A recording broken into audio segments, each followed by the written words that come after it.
Hey, what's happening, gamers? Welcome back to Ace Attorney Investigations Collection. This is episode 6. Don't forget to like, comment, subscribe, and hit that notification bell if you haven't already.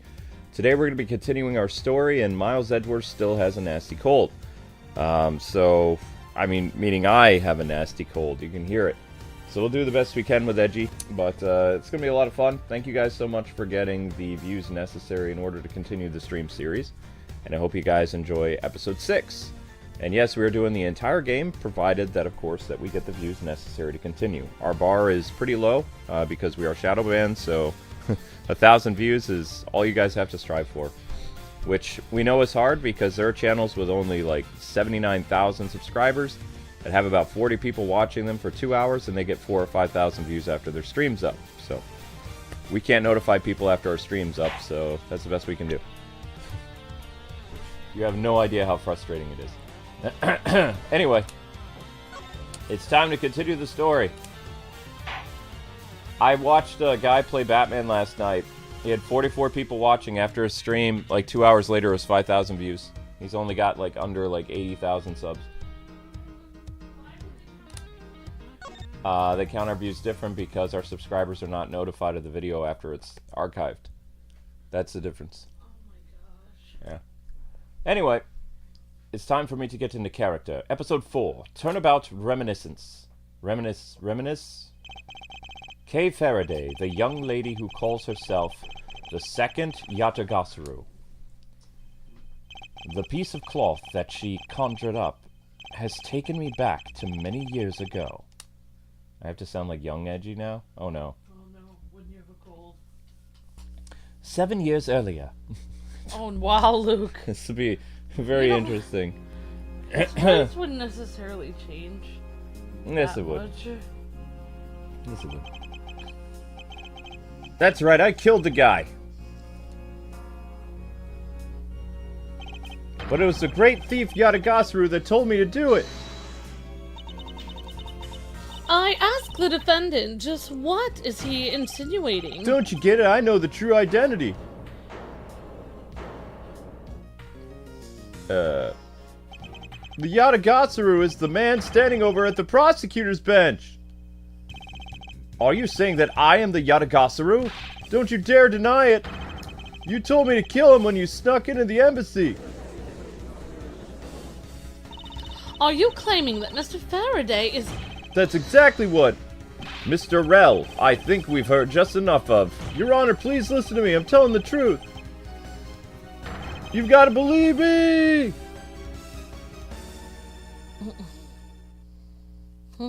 Again, with a 7-year gap, says Everly. In accordance with the defendant's accusation, a new prosecutor shall be called to replace Mr. Faraday. This court will be in recess until the new prosecutor is ready. Wow. Oh, so that's all you have to do. You go to crime and then you're like, that dude killed him! Oh, if you accuse the prosecutor of something, they can be randomly replaced? September 10th, 3:20 p.m., District Court, 3rd floor lobby. Okay. So this is in the past. Gotta go back to the past. How do you... This is the Turnabout what? Edward. Reminiscence? I don't know. How do you spell that? What? Reminiscence? Uh-huh. Turnabout Reminiscence. Let's see. Well, even Google doesn't know how to spell it. Here it is. Reminiscence. There it is in the dictionary. R-E-M... How could Google not know how to spell it? That's weird. Maybe AI robots are not that smart, Luke. I don't know. The original thing that they had was pretty smart. Whenever they started doing this AI stuff, the original Google Translator thing, or whatever it was called, Google Spell Check, actually used to work. September 10th, 3:20 p.m., District Court, 3rd lobby, whatever. It's almost time for me to enter the courtroom. And so it is, my first assignment as a prosecutor will be as a replacement for a prosecutor who has been accused by the defendant. Edgeworth? Sir. Oh, this guy. Have you read over the documents regarding this trial? Yes, sir. I've memorized everything there is to know. Very good. The paperwork as for the prosecutor's substitution is just about complete.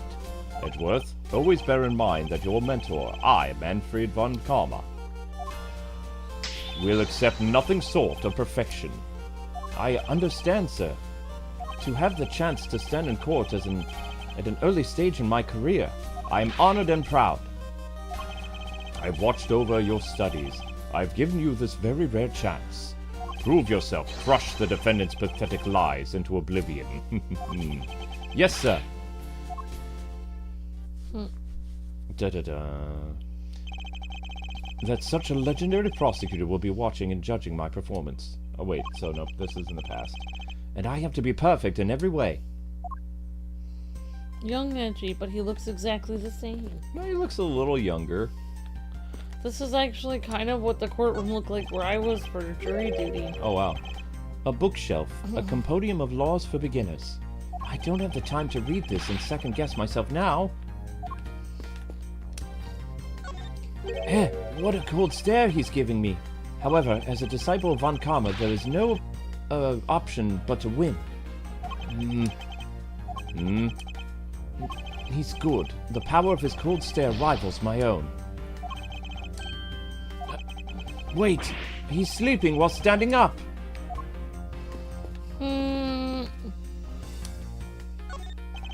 Aren't these great? Daddy made all of these. Awesome, but I didn't get fired right after you made them. Yeah, I did. I spent the same amount of money on this model as it cost to build the real thing.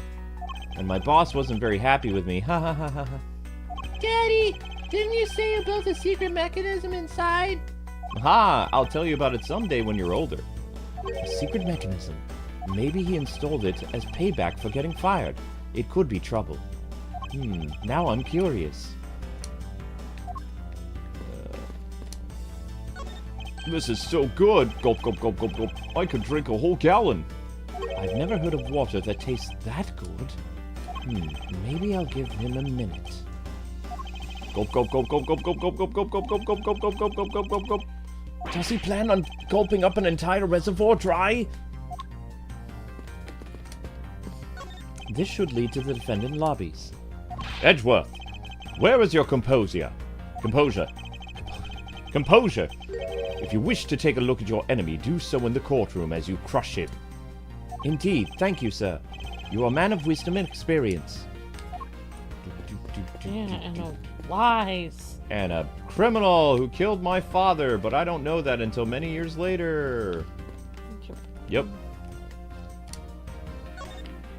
Today's trial should have ended in just one moment. Because the defendant was picked up by the security camera, correct? Exactly. The killer had the gall to say that he only killed because he was instructed to do so. Even more outrageous, he claims that the case prosecutor, Brian Faraday, gave the order. Ha! Faraday is such a fool. He's been cornered by his very own prey. Sir, are you an acquaintance of Mr. Faraday? He is a pathetic man who speaks nothing but nonsense. Nonsense? He once tried to explain to me a way of punishing those who cannot be brought to court. Those who cannot be brought to court? That is nonsense, for no man is above the law. Well, there are always a few exceptions. However, there's no reason to even deal with such individuals.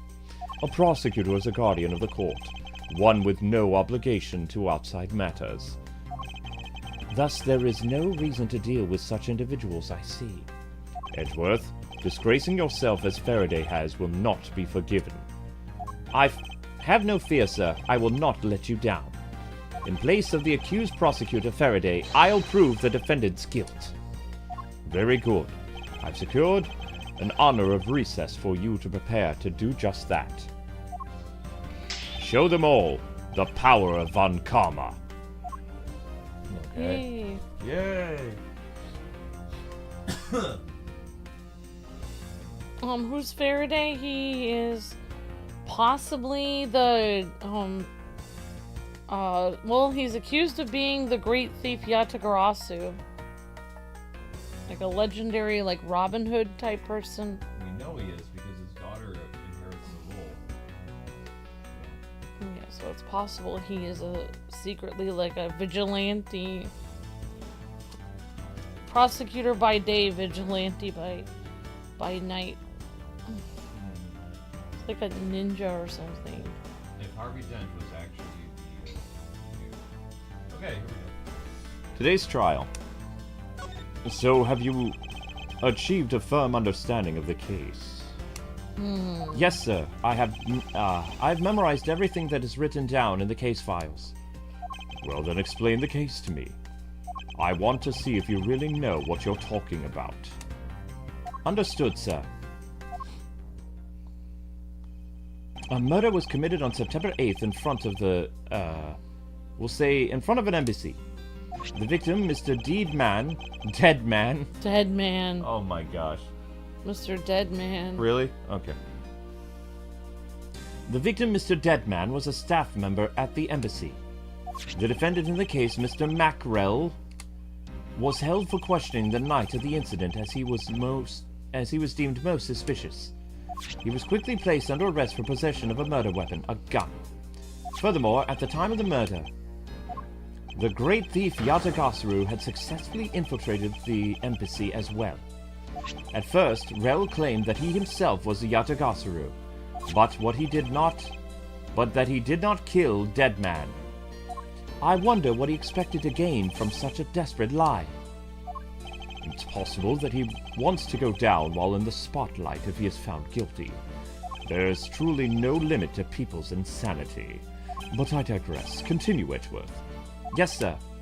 During the trial, the prosecutor presented the security footage that captured the murder. The footage clearly showed Mr. Rell as the murderer. The act of Mr. Rell firing the gun could clearly be seen from the visitor's gallery. Upon seeing that, the defendant retracted his statement and admitted to the murder. I did it because I was told to. By the real Yatagarasu, Mr. Faraday. That sounds about right. However, you've forgotten one thing. What is that? While this may appear to simply be the murder of a embassy staff member, people are actually referring to it as the second KG incident. The second KG incident? I'm very sorry, sir. I fear I failed to study hard enough. Well, even among the police, it's information that only a select few are privy to.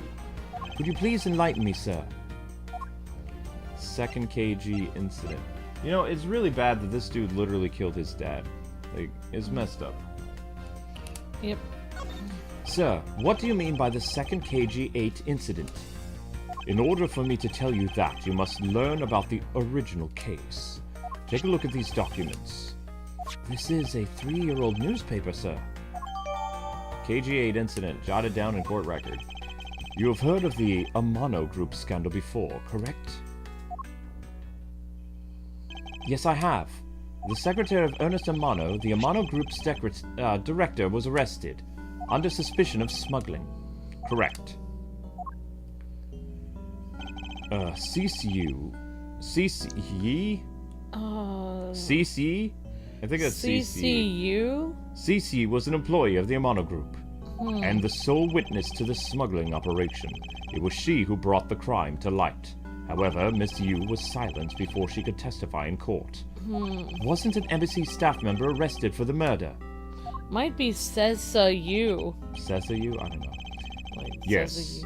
A embassy person by the name of Manny Cochin? I don't know what that's supposed to be a takeoff of. I don't know. Manny Cochin. We'll just call him Manny. Yes, by the name of Manny was the suspect. However, due to the lack of evidence, the case went unsolved. Lack of evidence? Ha! If only I was in charge of that case. I would have done everything in my power to prove his guilt. To make sure that all criminals are found guilty, my mentor really is dedicated to justice. Faraday was the prosecutor on the case then, and he was pathetic as ever. Mr. Faraday was in charge of the KG8 incident as well. That's right. And now once again, the victim of the case you are currently assigned to was someone who has scheduled to testify against that smuggling organization. And just like last time, the victim was murdered right before they could testify. You're catching on. The victim was murdered just before his day in court against the smuggling organization. Events are occurring almost exactly as the same as they did in the KG8 incident. So that's why it's being called the second KG8 incident. Yes. Yet there is no difference between the two incidents. What would that be? The so-called noble thief that is sending everyone into an uproar. The great thief Yatagarasu. Yatagarasu, I better find out more.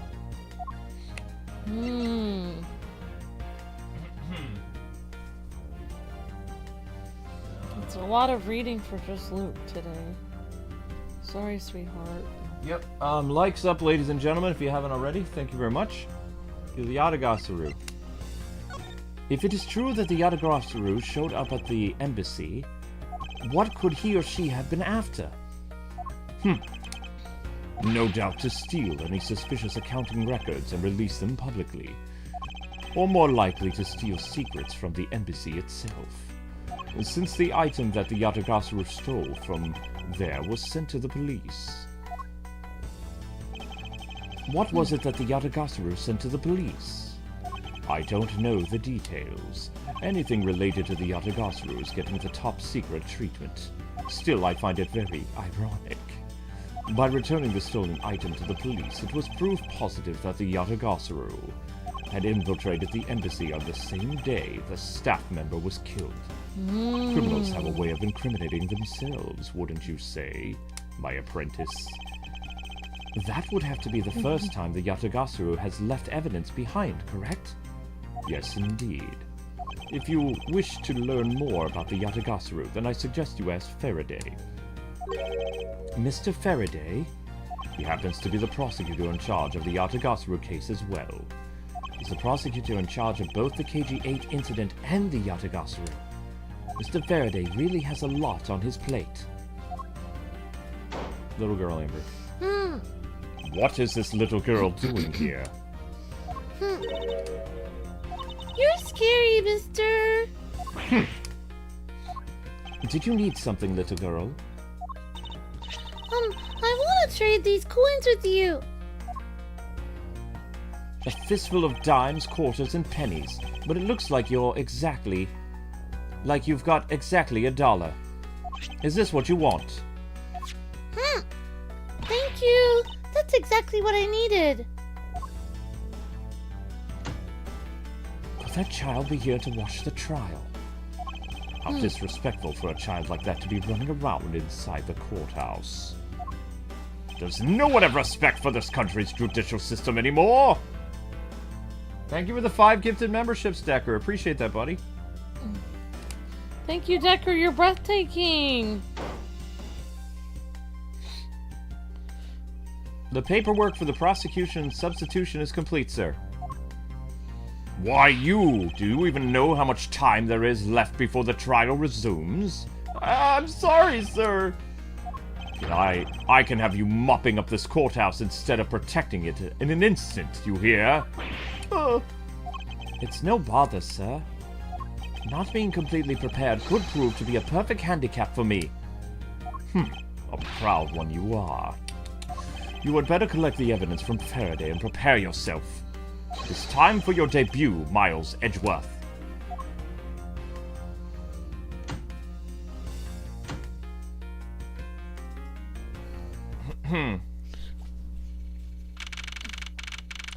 September 10, 4 p.m., District Court, Courtroom Number 3. This is the first court case we've done in this game so far. Thank you, Decker. You're breathtaking. Thank you so much for the help. 19 minutes. District Court.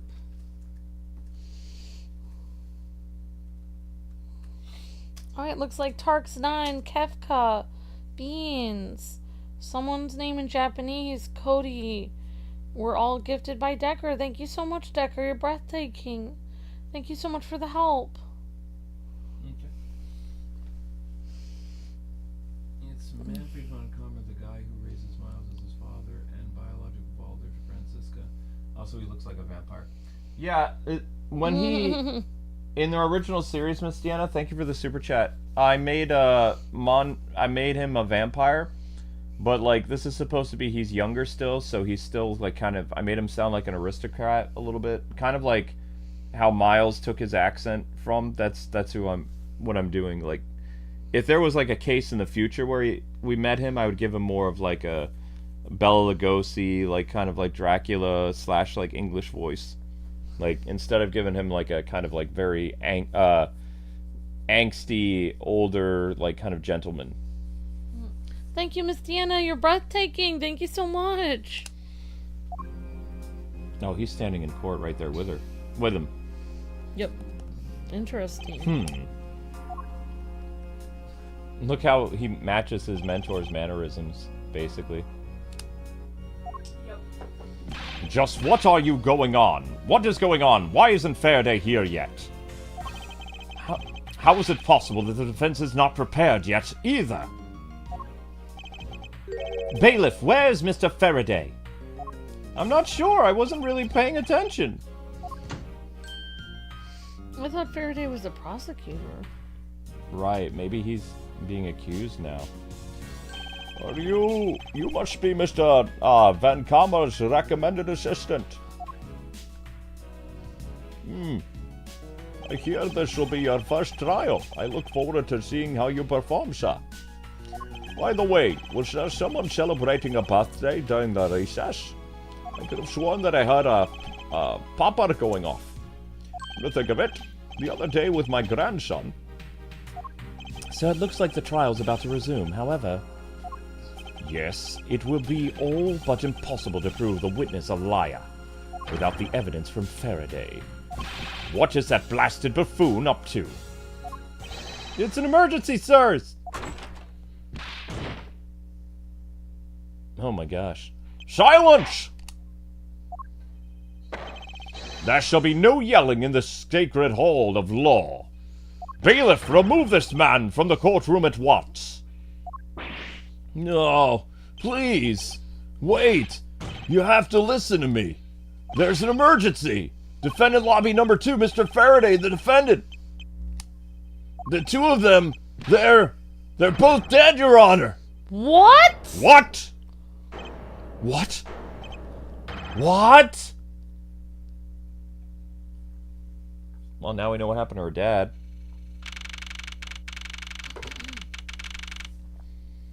September 10, District Court Hallway.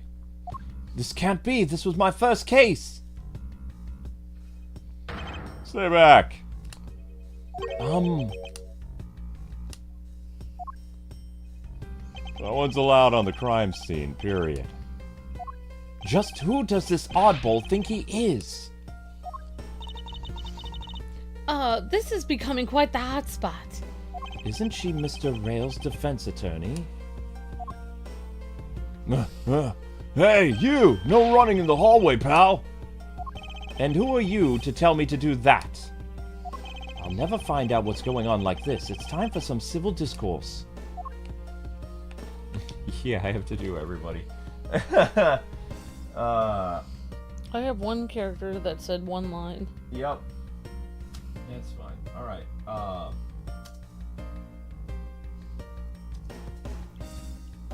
okay. Okay, here we go. And you are? Who, me? Hey, pal. It's a common courtesy to tell someone your name first, asking theirs. Point taken. My name is Miles Edgeworth. I'm a district prosecutor. Prosecutor? Never seen a prosecutor as young as you, pal. I've told you my name. Now would you mind telling me yours? Detective Gumshoe. And just recently, I achieved my dream of becoming a detective. More than a dream, it's what I was born to do. Wait, maybe I should check and make sure I'm not really in some crazy dream first? This detective is entirely too excited to be at a murder scene. So, Detective Gumshoe, was it? Would you mind telling me what you know about the incident? I don't have to tell you anything, right? You know that. I know that. But it would behoove you to fill me in on what you know. Wow, you're a proud one for such a youngster, aren't you? Well, anyway, Detective Bad is the one in charge. So you're just gonna have to ask him for all the details, okay? As for me, I was guarding the door to Defendant Lobby number 2. So you were on guard detail. Did you notice anything strange while you were on duty? Well, I freaked out when I heard a gunshot and then I kind of froze.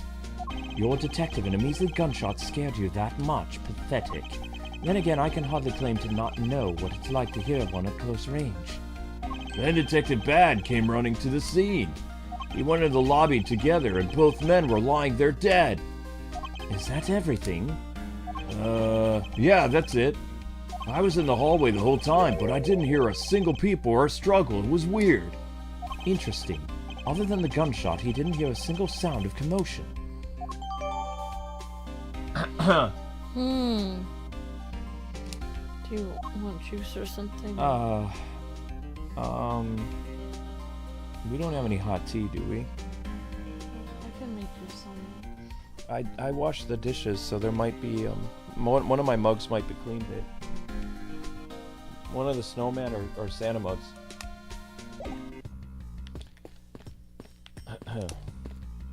This sofa looks like it's seen its fair share of use. And it looks like another part of the courthouse is visible from the window. Ah, my eyes have locked with my reflection's eyes in the barred window. As a student of Von Karma, I refuse to back down. I won the staring contest. Haha. Defendant Lobby number 1 is through here. The incident took place in lobby number 2 next door. I shouldn't allow myself to be sidetracked like this. I'd better get a move on. It is a very nice door, though. Very nice mahogany. A poster of the judge. There's a longer slogan of some sort of it in tiny letters at the bottom. Every strike of my gavel brings the truth closer to me and my hair further away. Is this a promotional poster for a court or a hair growth product? A fire extinguisher. If one were able to hit it in the head with this, I suppose the victim would lose memory or two. Oh, that's a reference to when Phoenix Wright is hit in the head with a fire extinguisher. But it's not as though I'd ever be foolish enough to be struck by one of these. What buffoon would be hit by a fire extinguisher in a courtroom? First, I need to get a handle on the situation. Perhaps I should talk to some people. Oops. A drink vending machine. Ah. Now is not the time to be pondering what kind of drink I want. I'm on duty. Interesting. They're selling special court-themed food products here. Many of them seem sort of troublesome and suspicious. Objection, I suppose. I always wanted to say that. Excuse me, but who are you again? Detective Tile Bad. Homicide. I was informed of the situation and came as quickly as possible. So, how did you arrive and inspect the body before me? Faraday requested for me to testify in the trial. Plain and simple. Mr. Faraday requested that you be here. I've already contacted HQ about the situation. I've got nothing to say to you, kid. Kid? I'll have you know I'm probably 20, or 18 at the most. I'm Mr. Faraday's substitute in today's trial, I'll have you know. Therefore, I insist that you update me on the situation. Oh, really? I can't back down now. I have a right to know, don't I? Do I need to teach you a thing or two about how to talk to adults, kid? Is he threatening me? He's going for his gun! Yeah. It's just a mirror. How dare he trick me like that? Faraday was stabbed to death with some kind of blade, and he had a gun in his hand. The other man, Mr. Mackerel, was shot and killed. I'm beautiful. He was found holding a bloody knife in his hand. Was there anyone else who went into the Defendant's Lobby number 2? Yeah, that big lug over there. His name's Gumshoe. Hey! He was in charge of guarding the place. He's claiming that no one else entered the room. If that's the case, then they must have killed each other, correct? Maybe. Such impudence. This guy is really testing my patience.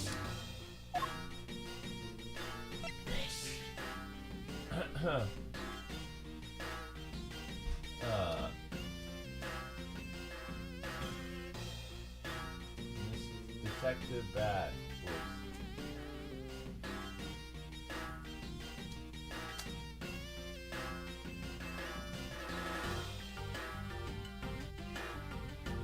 We don't have any ginger tea? We have honey though, right?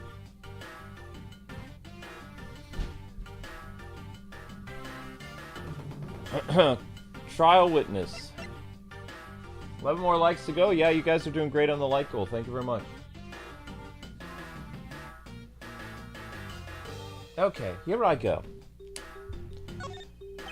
Why was I not informed that you were going to testify in court? Homicides aren't my gig. The Yatagasuru case is also one of my assignments. So you were called upon to comment on the Yatagasuru characteristics, in order to assess if Mr. Faraday really was the Yatagasuru or not. Well, looks like you might have a brain after all in that head of yours, son. Son? I'm not your son, Pops.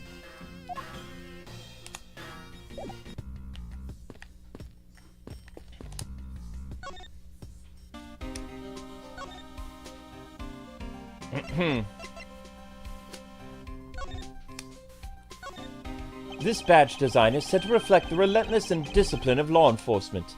It comes from the authority vested in us as strict prosecutors of law, and the executors of sentences, such as harsh winter frosts and blazing summer days.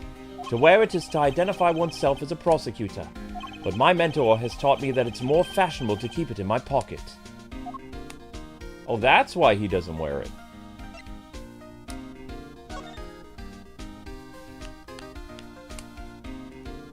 The embassy staff murder, Manny found not guilty.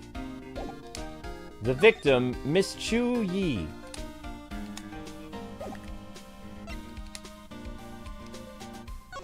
So you're guarding the door to lobby number 2 at the time of the crime, correct? Hey, yeah, that's right. And all you have, not even a single ant got by me.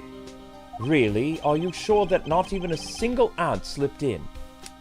Well, no. I guess if we're talking about slipped in, then maybe a frog or something did?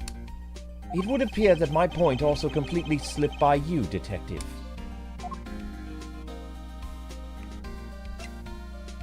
Do you have any insight on this, Detective Gumshoe?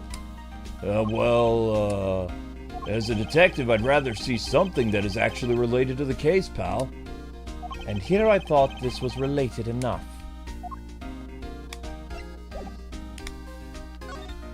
So, Detective Gumshoe, would you mind telling me what you... One sec. So, Detective Gumshoe, would you mind telling me what you know about the incident? I don't have to tell you anything, right? I know that, but it would behoove you to fill me in on what you know. Wow, you're proud for one such youngster, ain't you? Well, anyway, Detective Bad is the guy in charge, so you're just gonna have to go ask him for the details, okay? As for me, I was guarding the door to the Defendant Lobby.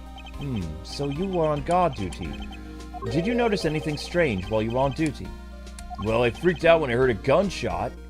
Your detective and a measly gunshot scared you. Then again, I can hardly claim to not know what it's like to hear one at close range. Then Detective Bad came running to the scene. We went to the lobby number 2 together, and both men were lying there dead. Is that everything? I think so, yeah. I was in the hallway the whole time. Interesting. Other than the gunshot, he didn't hear a single sound of commotion.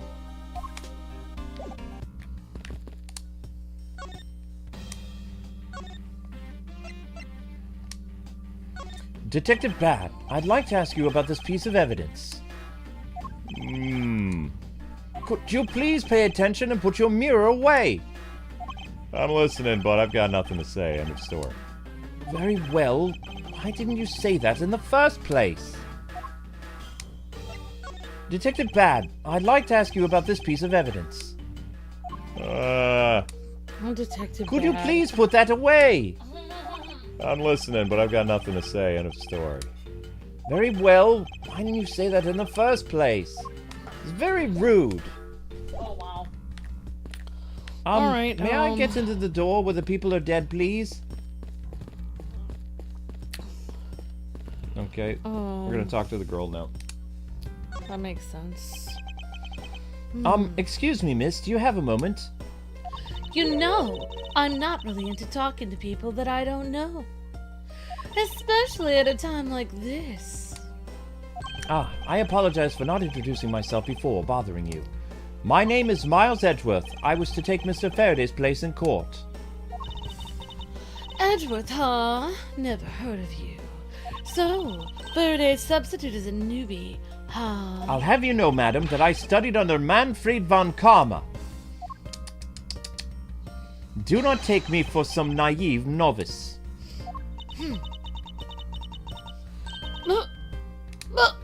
Are you laughing at me? Do not take me from some naive novice. Stop laughing! So, you're a student of Von Karma. What's so funny? I should have... Those clothes are dead giveaway. Stop it right there! These are the garments of one who gallantly presents the facts. Thanks for the great laugh. But try not to make me laugh so much, okay? I wasn't trying to do anything of the sort. Just kidding! I'm just goofing around! By the way, do you know who I am? My name is Callisto Yu. And if you're telling the truth, then we're about to go head-to-head in court. But of course, I've heard much about you, Miss Yu. Oh, but of course, I've heard much about you. You're a regular Shakespeare. Did I say something funny? Wow. Why is she being a jerk? She's making, because he's basically like, he is a Miles Edgeworth based on being adopted or whatever by Van Karma. Crazy man. He's literally become mini-me. Like, even in the anime, they showed that Miles Edgeworth spoke regular English. And then when he came back, he had kind of like a proper gentleman's accent. It wasn't like fully British, but like he had that kind of like European twang to his voice because he was over in Europe training. Yeah. And also Von Karma was his mentor, so yeah, he's got that very like, classy vibe. Yep. Of course, I'm overdoing his voice because I can't. Reasons. It's my series. I'd like you to update me on the situation, please. I don't really know anything. Why don't you try talking to those detectives over there? If that's the case, then why are you here?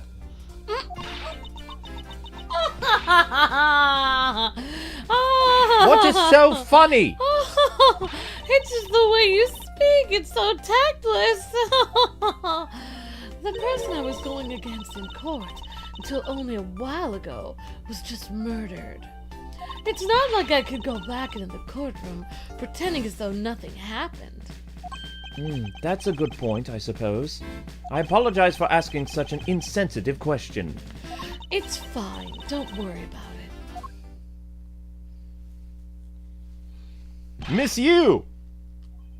Not you, the person in blue. There's someone who wishes to see you. Who?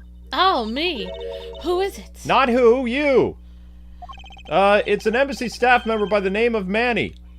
What? What's going on?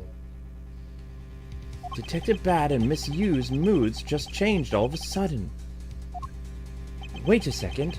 Wasn't Manny... I'll be right there.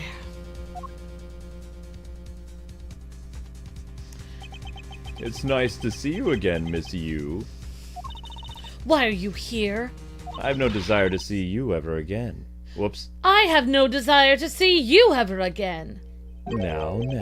Actually, would you mind stepping outside for a brief chat? Fine. Let's go.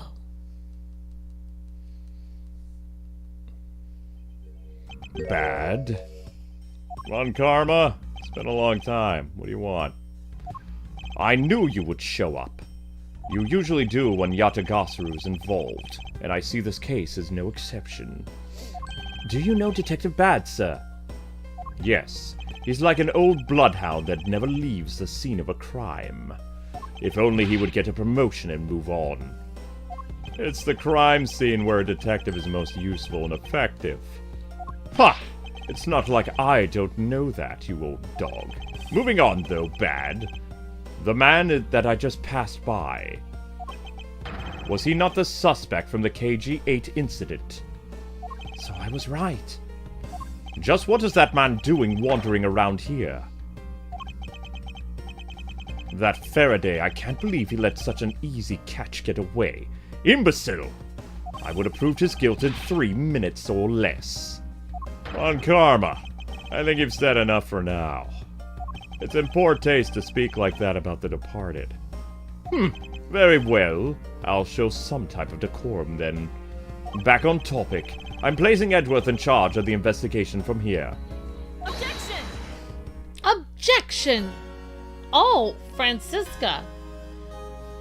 Papa! How can you place him in charge? Francisca, what are you doing here? I'm here for summer vacation. What else? Oh my gosh. Francisca Van Karma. She is here on vacation from Germany. She is the daughter of Von Karma and a student of his, who's also a junior to me. You're the one who's junior to me! I'm close to becoming a prosecutor myself! And I am 100% confident that I can do a better job than him. That's just like Francisca. She has no problem bad-mouthing someone right in front of them. The nerve! So mean. Bad? Yeah, what is it? These two will be conducting the investigation. What? You want me to let both these kids loose on the crime scene? Ha! This is a perfect opportunity for them to work on their prosecutorial skills? What? This is a perfect opportunity for them to work on their prosecutorial... I can't say that word. Prosecutorial skills. I don't think that's a real word. This is a perfect opportunity for them to work on their prosecutor skills. A crime scene is not a place for children to be messing around in. I am the one with the authority over this crime scene, Bad. And I will not tolerate complaining. Ugh. Edgeworth, Francisca, I leave the case in your capable hands. Thank you, sir. Understood. Yes, Papa! I will go take care of the paperwork. Remember, I'll accept nothing but perfect report from both of you. Do not disappoint me.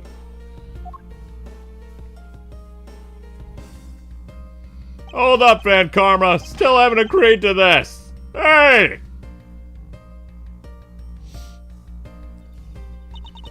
Miles Edgeworth? Yes, sister. It's been quite some time, Francisca. This will be the perfect chance for us to see which one of us is truly worthy of the Von Karma name. Would it kill you to at least say hello to your older brother? Ah! Long time no see! Very good, little sister. Just because you became a prosecutor first doesn't mean you can act all proud! Ah! She hasn't changed! A bit! Miles Edgeworth! As I was saying, we shall see which one of us is worthy of the Von Karma name. For crying out loud! I've been reduced to a babysitter! Oh, this sucks. Oops. It looks like Von Karma was successful in convincing the detective. That's just like him. He never fails. bad little assistant.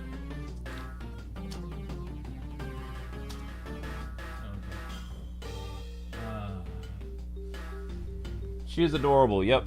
Just like him, he never fails. Now, I'd appreciate if you could quickly run me through the facts, Detective Bad. You're better off checking things out on your own. Very well, then. Seems like Wow. getting help from Detective Bad will be a most arduous task. That guy was mean. Yep. Ugh. Oh. September 10, 4:15 p.m., District Court, Defendant Lobby number 2.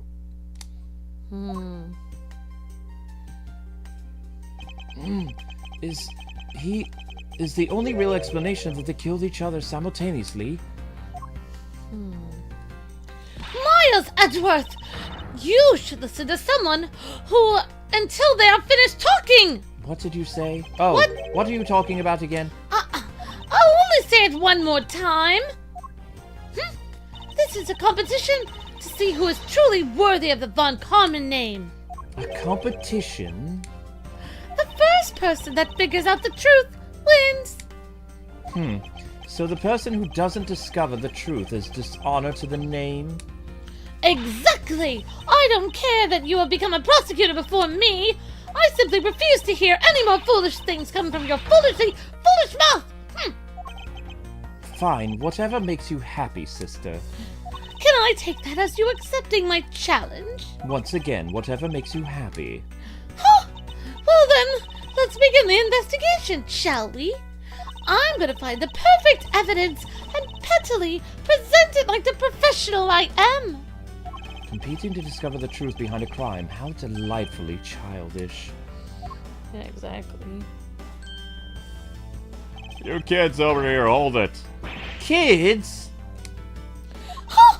Serves you right, Miles. He just called you a kid. I said kids! Kid! Oh, how dare you call me a kid as well! I'll do whatever I please. I won't allow you to cause a ruckus on my crime scene. You! Hey, big guy, you're, gonna watch over these two. Okay, yes, sir. Detective Bad, sir.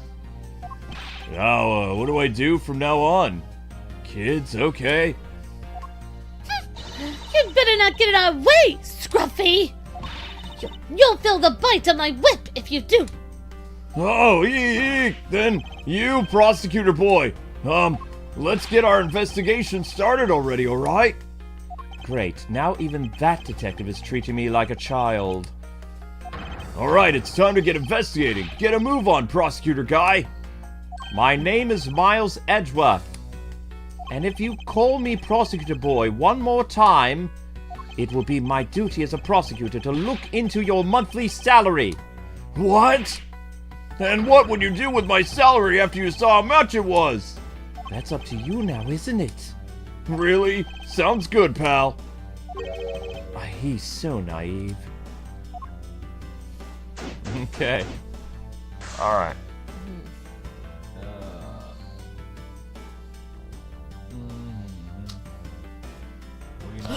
What?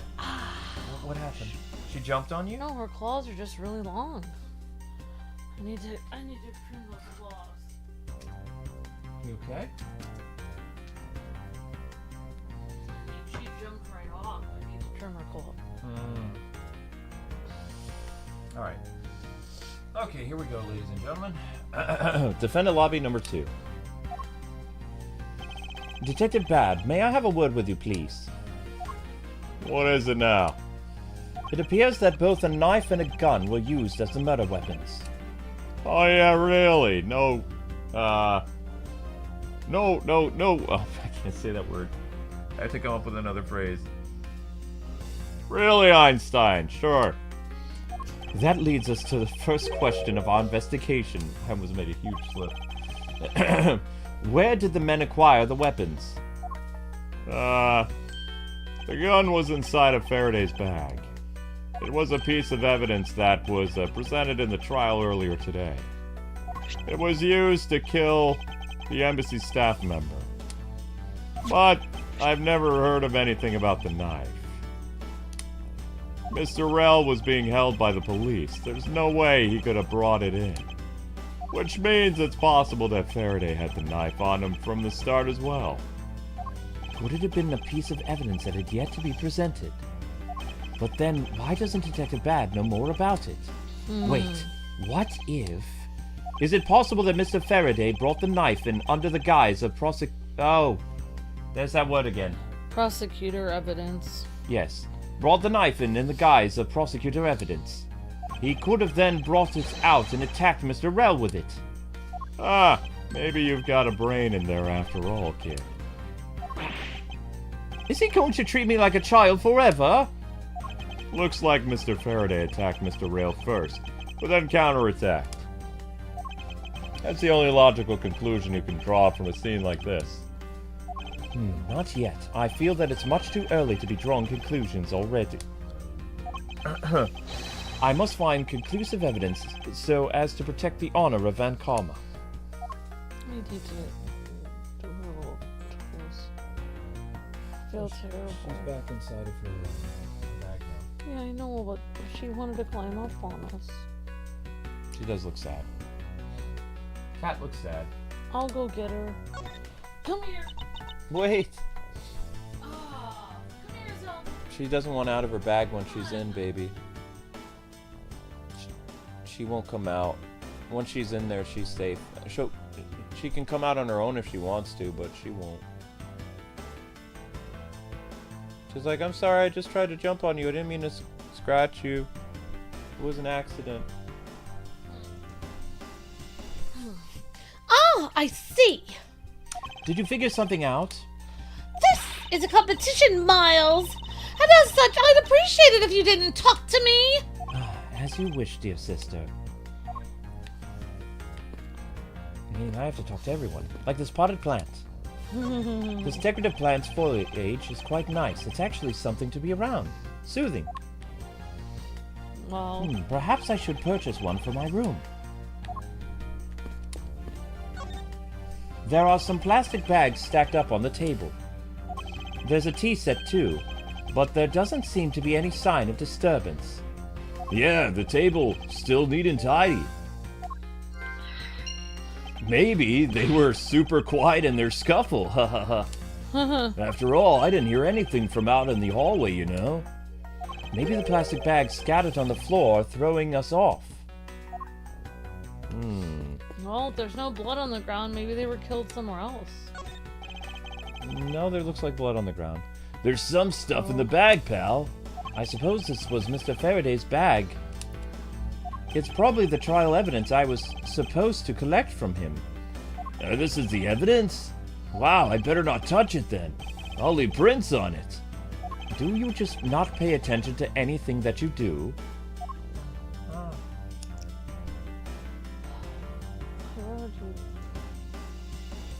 that's weird. Okay. What's weird? Sharp pain in my ear. Well, Just from honey,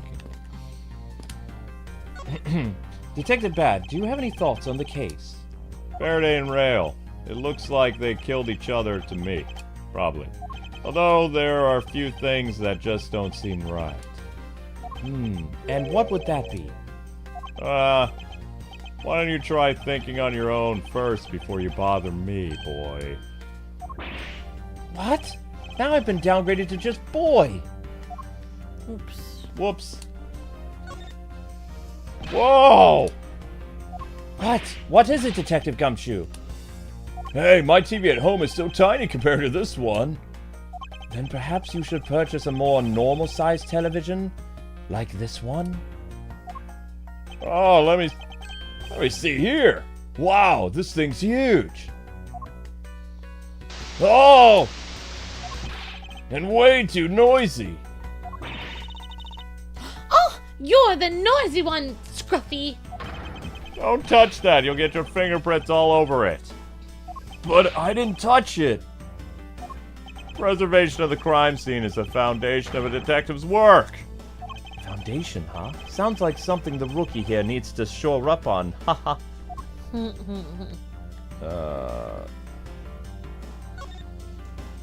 The TV has been left on. Why are you looking at me like that? It wasn't me. I didn't touch anything. Gumshoe, you do know what'll happen if you touch something again, right? I won't touch anything. I won't go anywhere near the TV, sir. And you get back to your investigation, alright? I was planning to do so anyway, but I also am looking for a larger telly.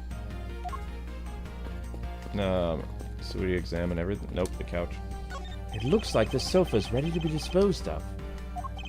It's so soft I can sleep on it for like 25 hours of the day on this thing. I'm sorry, what? 25 hours. If only I of the could day? dispose of him. There are only 24 hours in a day. How Oh, did he that's become a weird. detective? Very strange. It's very strange. I think we looked at... Oh, there's an open window here. The window is open and... there's a fresh flowery scent in the air. Oh, the flowers in the garden down there are so gross and ghastly. Do you think maybe you could try offering something useful for a change, Gumshoe? Well, at least there's no way someone escaped through this window. They wouldn't wake up and smell the flowers after a fall from the 3rd floor. Are you willfully ignoring the fact that there are also iron bars on the windows? Yeah, I guess there's that too. Either way, no one could get through these windows, right? The thought of everything when they were designing this courthouse. Very nice. Have we already looked at the table or no? I didn't. Okay.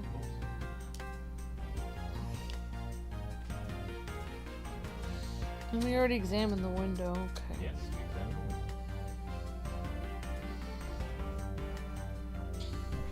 Okay. Examine one. 57.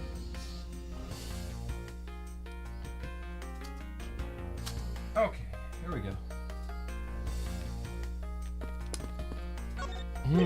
Why are the plastic bags scattered all around? Those bags for keeping evidence safe, pal. I know that much, Detective. I'm not an idiot. You're sure good at this stuff, aren't you, pal? Normally I'd be happy with someone complimenting me, but when it's this guy... Anyway, could these plastic bags be evidence of a fight between the two men?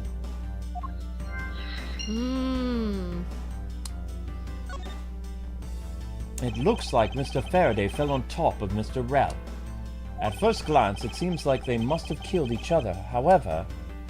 Using logic, the only logical conclusion is aha! What? What was that outburst for? My detective's instinct just hit me real hard. It was Mr. Rell that fell first, see? You don't need a detective instinct for that. It's common sense. But I suppose we won't know much more than that until after I examine the bodies. I won't rest until I suspect every suspicious-looking nook and cranny.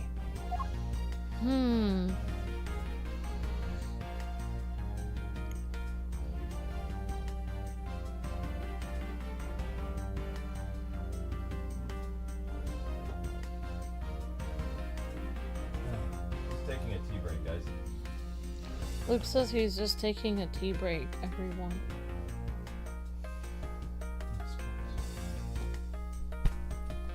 Okay.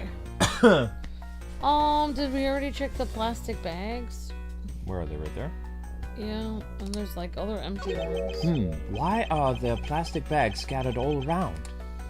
Well, those bags are for keeping the evidence, pal. I know that much, Detective. You sure are good at this stuff, aren't you? Normally, I'd be happy when someone compliments me, but when it's this guy, I feel very irritated. Anyway, could these plastic bags be evidence of a fight between the two men? Yes, I did look at them.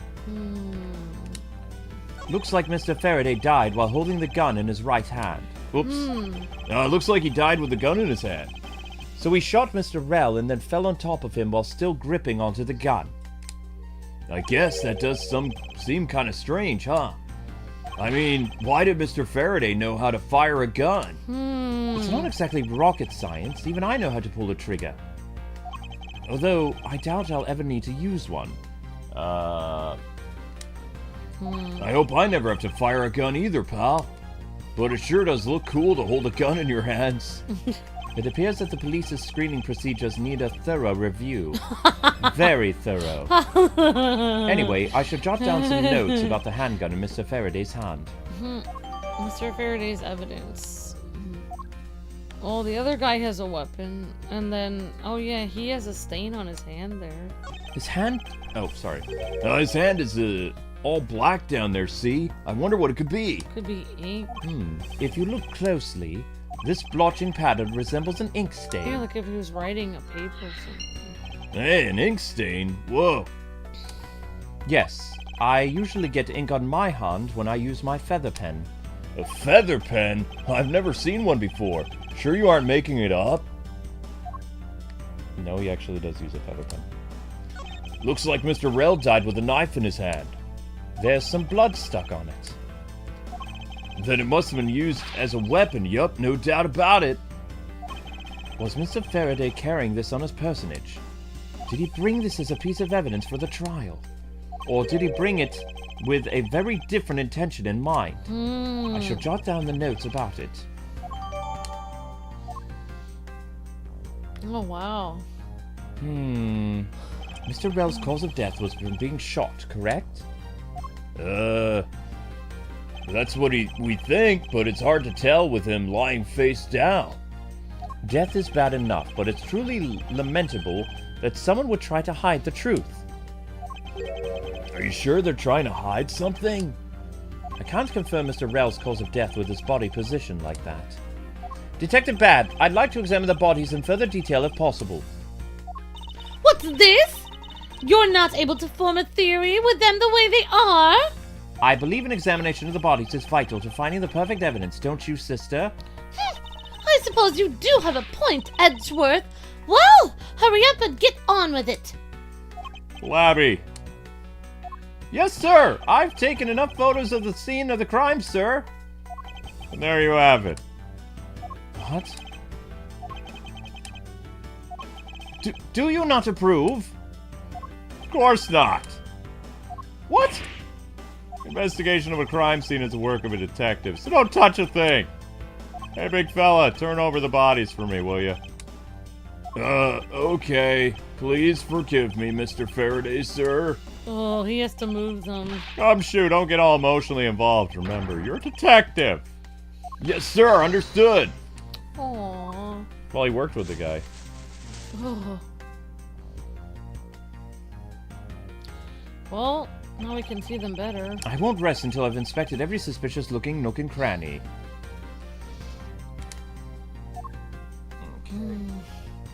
They both have a wound on their bodies.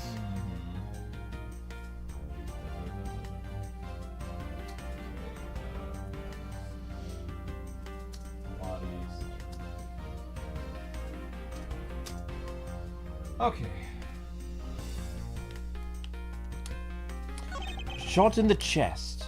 It takes some guts to fire a gun in a courthouse. I mean, I've been a detective for a whole week and I still haven't fired a single round yet. There aren't any burn marks on his clothes. That must mean... Wait, burn marks? A round goes very hot if it's discharged from a firearm. Therefore, burn marks are usually left when a shot is fired from point-blank range. Ergo, Mr. Rell must have been shot from at least a yard or two away.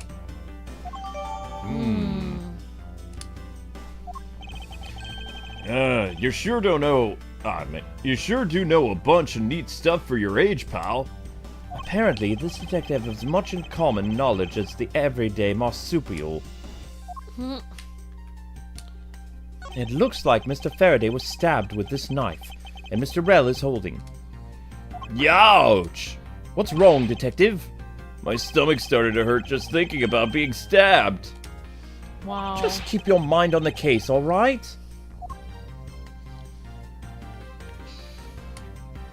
First he killed the embassy staff member, then he was murdered himself. This guy wasn't exactly an angel, you know. Oh, what makes you say that? Well, he's been hauled into the precinct several times for theft and assault, pal. So yeah, he's definitely the type to have committed a murder or two. Well, he did admit to killing Mr. Deadman. Hey, good point, pal. I knew my detective intuition was telling me something. Detective's intuition? Yeah. Do you know about it? It's a special feeling that all We don't have time for this conversation right now. Let's return to the investigation. Wow, Edgeworth. Yeah, Edgeworth was kind of stingy even back then. You like younger sounding Edgeworth? Yeah. Yeah, wifey proof. Mr. Faraday is holding a gun in his right hand. That's the one Mr. Rell got blown away by, right? Lobby, your answer. Yes, sir! We found that the ballistic markings do match that gun. Oh, ballistic markings are, Are you figurative? Are the figurative? Figurative. Are the figurative fingerprints a gun leaves on a bullet when fired? They are the figurative fingerprints a gun leaves on a bullet when fired. No, it's confusing sentence. No, I made it sound better now. Ah. Every gun leaves its own unique ballistic markings. Therefore, by looking at the markings on a bullet, you can tell which gun it came from. Yeah, that's it, of course. I already knew all about that, pal. Yeah, maybe you'd better, be off going back to the academy. Hey, come on, sir. Cut me some slack, will you? It's my first day. So the bullet that was fired from the gun is what felled Mr. Rell. He has a pen in his pocket. There's something in his breast pocket. It's a fountain pen. Hey, Hey, you know, I've always kept a pencil behind my ear. It's because Detective Bat is always telling me you should always write your name on everything you own. Yes, somehow you do strike me as quite forgetful individual. Mean. Anything else? Well, his you didn't click on the Mr. Faraday's one. Oh. There's a knife wound in the chest here, see? I wonder if the wound matches the knife Mr. Rell is holding. Labby, Yes, sir. Forensics verifying now, sir. make it quick. From the look of things, one could deduce that the knife Mr. Rell is holding is what killed Mr. Faraday. Let us now try to understand how the two men died. First, Mr. Faraday took the gun and the knife out from today's trial evidence. Then he aimed the gun at Mr. Rell and fired. However, Mr. Rell managed to grab the knife and counter Mr. Faraday while being shot. Then the two men fell together where they stood. That is my theory in any case. What a crazy way to go. Still, something about that explanation just doesn't seem right. Crime scene updated in the court record. I believe I now have a firmer grasp on what happened here. I already checked this area earlier, but it never hurts to make another look. There's nothing else. Oh wait, there's a scarf. Mr. Faraday, how ironic it is for him to lose his life in a courthouse. Yeah, why did it have to be like this? I don't know what to say. I can't believe this happened while I was on watch.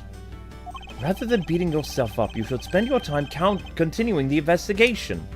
Didn't you become a detective in order to solve crimes? Yeah? Then get back to work. Find out the case of this murder. Right, I'm on it. Doesn't look like anything else. So we did his scarf, we did his fountain pen, did the gun, did the wound, which is only a flesh wound.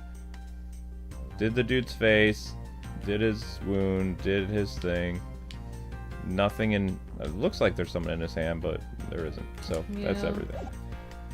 So I guess it's time for logic and reason or to talk to dear sister. She doesn't want to talk to us. I guess we can try logic and reason then. Whoops, that's the evidence. It's time for logic and reason. Okay.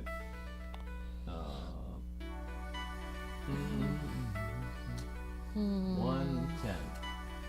Logic. Edgy. You like holding my hand? Hello. Feeling okay, sweet pea? Long day. Thank you for cooking, by the way. Okay. The neat and tidy tea set. Plastic bags strewn about. Ink stain. Lobby 2 window. Fountain pen in pocket. That would have to do with the ink stain on his hand. I think so. That sounds logical. It does sound logical. Let us try it. Okay. That splotch on Mr. Faraday's hand, I wonder if it might be the ink from his fountain pen. Oh, let's ask the lab guy. Detective Gumshoe, I confirm that the substance on Faraday's hand is the ink from his fountain pen. See? Good work. Oh, you know, I've always wanted to say that, even if it was just a one-time thing in my life. If Mr. Faraday wrote with his fountain pen in his left hand, I think it's fair to assume he was left-handed. It appears that Mr. Faraday's pen is very important to our case as well. Okay, if you say so. Yeah, that's true. Whatever hand the stain is on is what hand he was using to write. So, if they try to put the weapon in his other hand, it would be false. Okay. Okay. Well, We could do neat and tidy and then maybe the plastic bags. yeah, maybe the plastic bags fell off the table or something.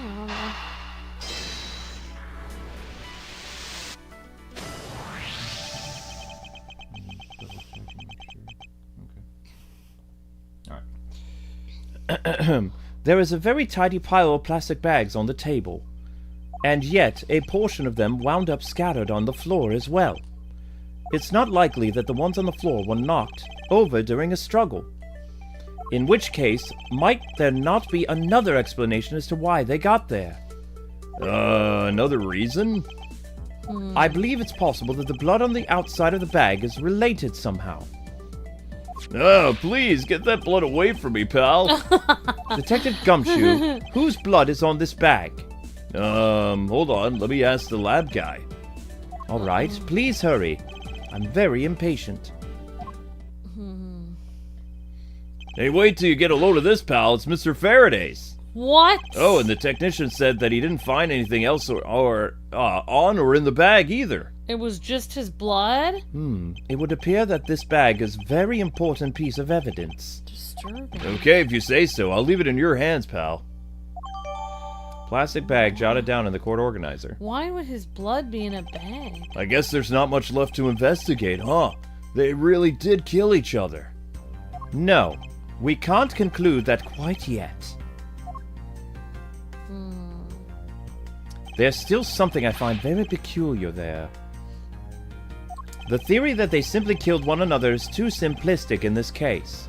In fact, there's actually a contradiction that shows there is another possibility. No way, pal, really? I suppose I will just have to show you the contradiction in this crime scene. I won't rest until I've inspected every suspicious-looking nook and cranny. Oh, wow. Oh my gosh, Brianna, thank you so much!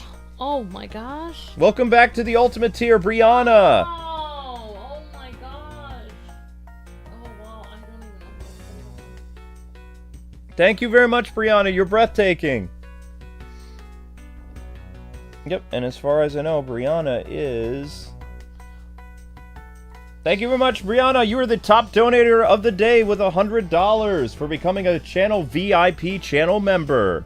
God bless you, and thank you very much. Thank you, Brianna. You're breathtaking. Thank you so much for the help. You said Thank while you the for your bodies are lying right there. Generosity, Brianna. Thank you so much. Where is... Well, I can already think of one thing that is possible. Okay. Well, I'm just looking at the hole in his chest. That one guy's chest. Yeah. It's too large and it has no burn marks. We said the pen is from Mr. Faraday. Well, this is just my opinion, and I don't want to, like... was just thinking, what if Mr. He was shot far away? No, I was just thinking, what if Mr. Faraday... what if the gun was planted on him? What if he was a good person? And that guy came at him with a knife, and the only thing that Mr. Faraday had to defend himself was his pen. And then, like, he didn't kill the other guy. Maybe that guy came to kill him. I don't know, it's just my opinion.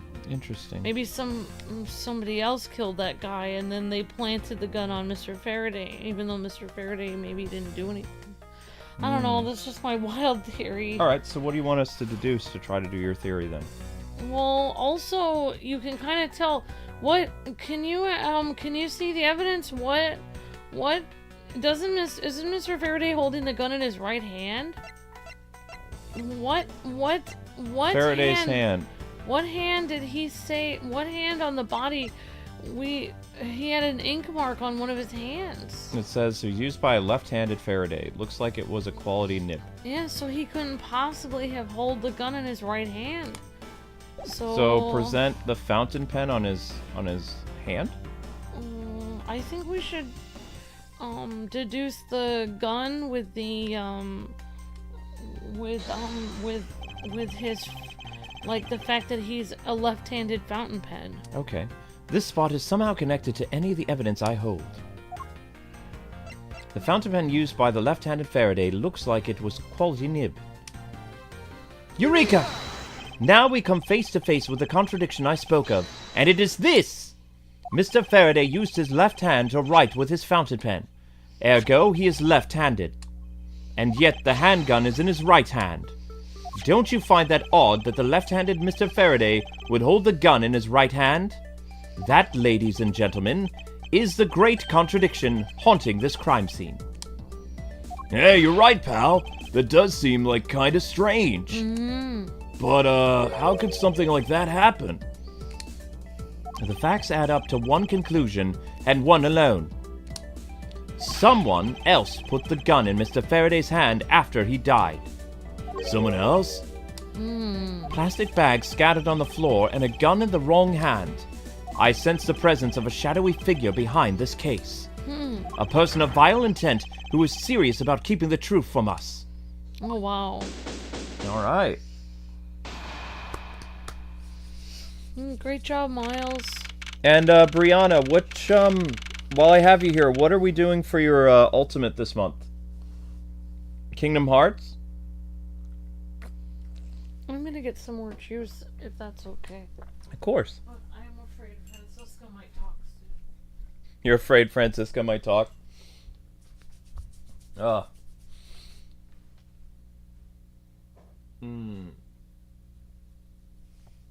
You use your left hand for everything? I can write with my right hand, but I do everything else with my left. That's just me personally.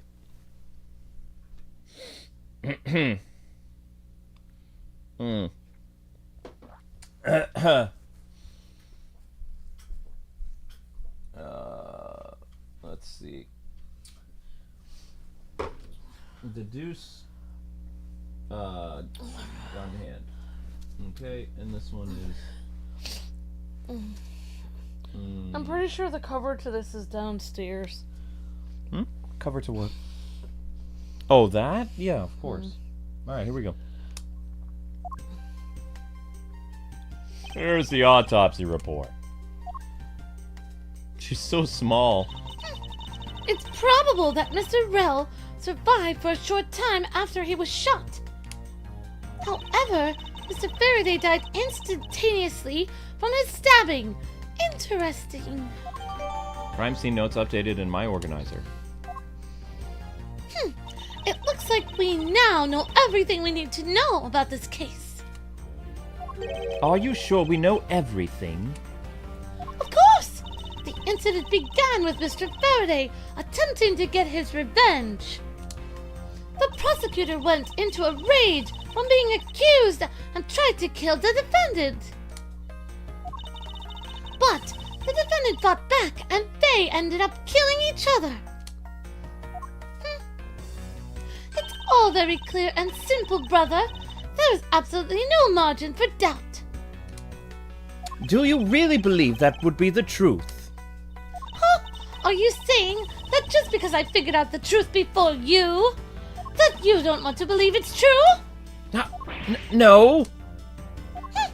It's all right. If you disagree with my argument, then prove me wrong. Thank you for the super chat. Well, if there are any contradictions to be found, that is... Don't worry, I will. Okay, so they're versing each other. What happened?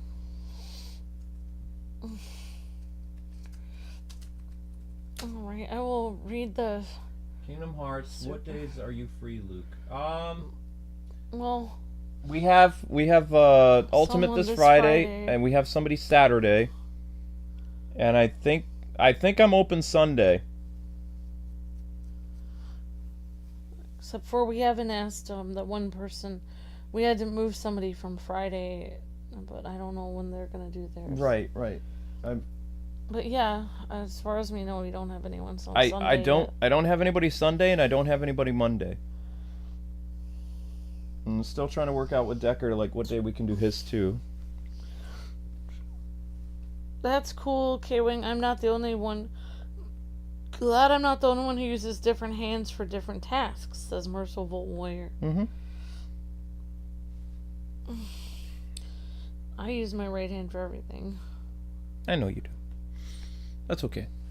Wow, both of them are sleeping in almost exactly the same pattern. Link's head is faced like that. Zelda's head is facing that way too. Look. They're sleeping almost identical. It's just one cat is bigger than the other.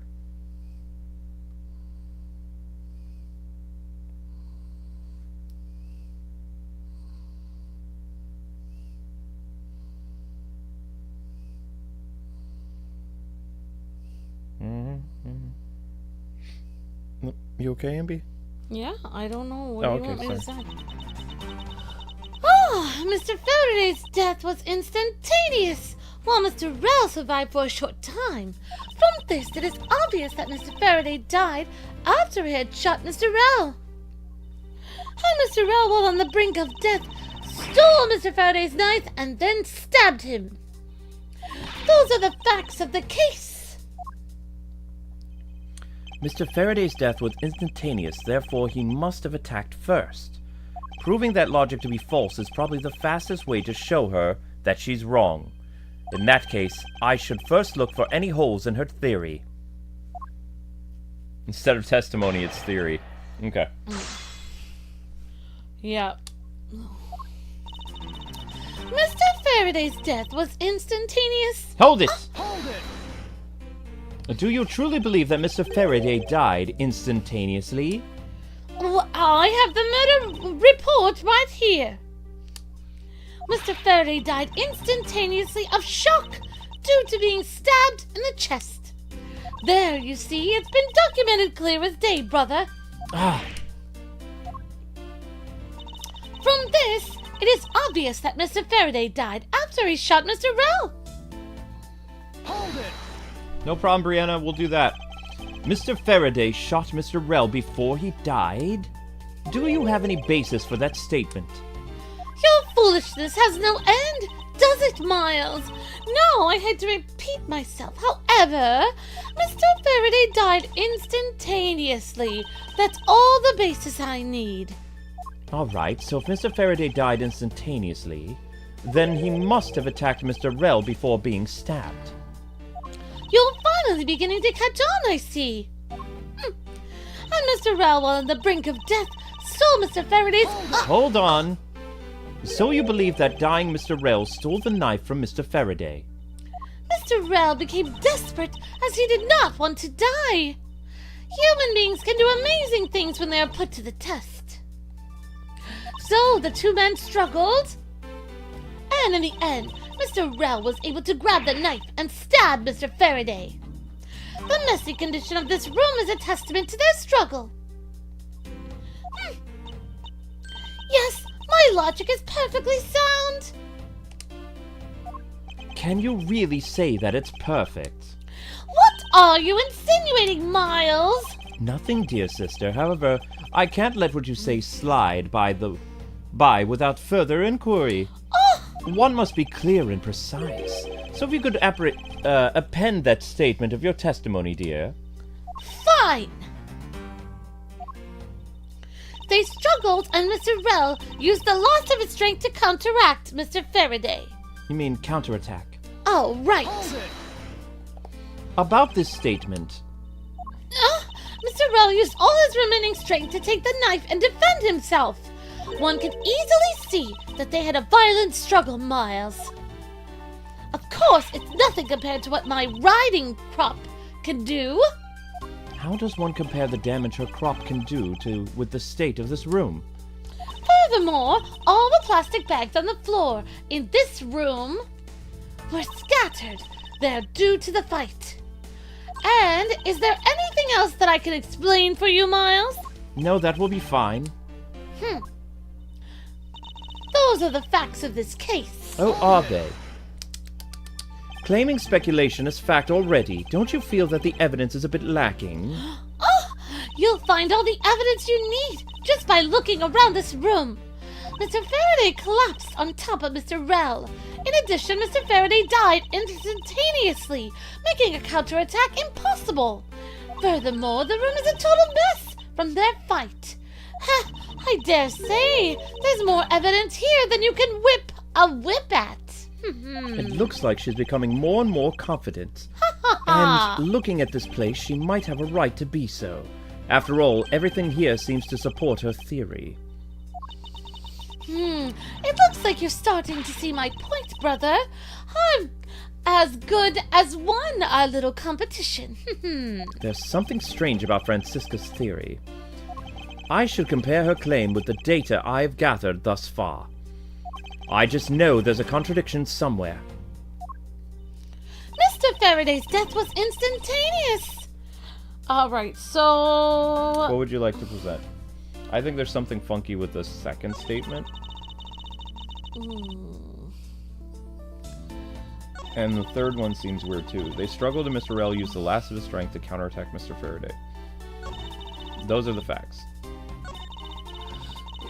Yeah, maybe. I mean, there is something weird on it, but do we have evidence to go to present at that statement? Because we don't know. It's hard for us to contradict that. Because after he shot Mr. Rell, I mean, we might have evidence. Also, there's the other. I think there. Which one do you want to try? You can try that one. It doesn't matter to me. I was just thinking one of the things that doesn't make sense is that she said there was a huge struggle, but Gumshoe said he didn't hear anything.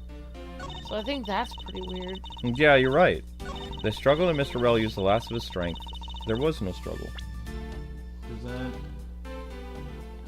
Maybe if we have Gumshoe's testimony or something, but I don't know if we even have that in the record. I mean, he talked about it, but I don't know if we even have that as evidence. Otherwise, we can do what you wanted to do, which is try to see who killed who first. See, Gumshoe's testimony was in the hall. he did not hear a sign. Okay, that's it right there. Yeah, I guess we can try that. Gummy statement. Okay. You know what I think is weird? In those 3-ring binders, why does it have 3 rings, space, 3 rings, space, 3 rings? Look at all the rings in this 3-ring binder. 1, 2, 3, 4, 5, 6, 7, 8, 9 rings. To keep the papers in? Oh, but wouldn't it just have 3 rings in it? No, that you need a whole lot, and especially this is a fancy binder. Oh. Okay. It's a very professional binder. I understand now. Objection! If the two men were fighting, their struggle would have been surely caused quite a bit of commotion and noise, would it not, sister? However, Detective Gumshoe testified that he heard absolutely nothing in this room. Ha! You place too much faith in that detective's testimony, you know. But for the sake of argument, let's say there was a fight at all. How then did Mr. Rell get his hands on the knife? Mr. Faraday's bag was sitting right here in the lobby, number 2. It is not hard to imagine that perhaps Mr. Rell saw a chance and took it at some point. So, what you're saying, brother, is this. Mr. Rell took a chance when he saw the opportunity and took the knife from the bag. And then Mr. Faraday shot Mr. Rell after being stabbed? Isn't there something strange in Francisca's statement just now? Yes, something is off. What say you, chat? No, it all makes sense, or yes, something is off. Which would you think? Well, didn't she say that Mr. Faraday was killed instantaneously? Mm-hmm. So, she said that after being stabbed, he went and shot that guy. But how is that possible if he was killed instantaneously? He couldn't have shot him after he was stabbed. Correct, so something is off then. Yeah, I think All right. so. The chat also says something is off. Okay. Alright. Wait, something doesn't add up, sister. Oh, really, Miles? It's simply not possible for Mr. Faraday to have shot Mr. Rell after being stabbed. And why is that?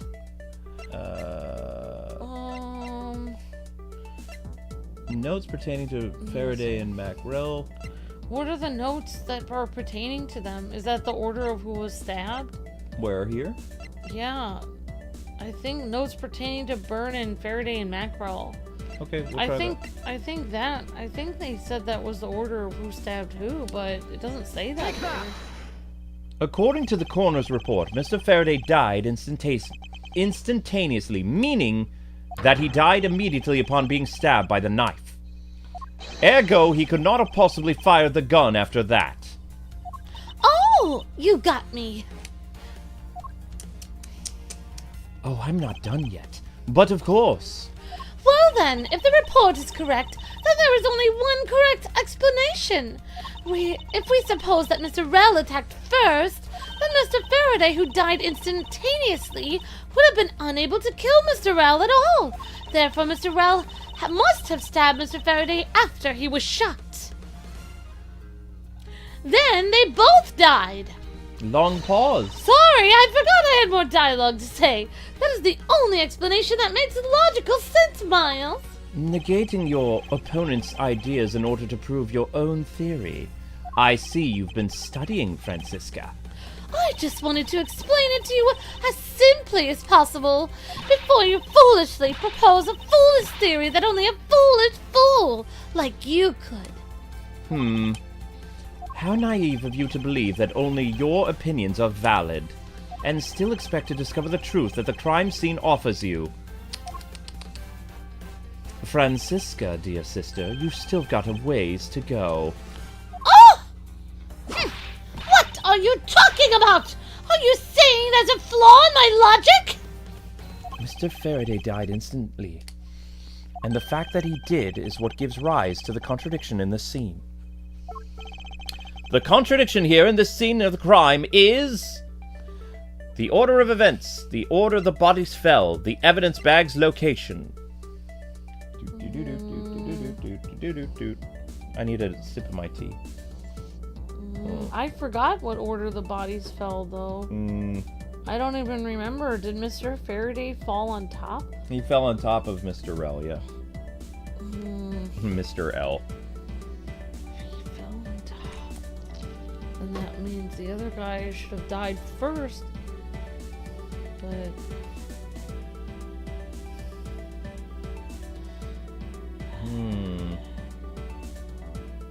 I think he died instant. Would you like to use the chat? Chat, what do you believe? The order of events, the order the bodies fell, the evidence bag's location. You have 3 options. Choose one. We have plenty of wrong answers that we can do.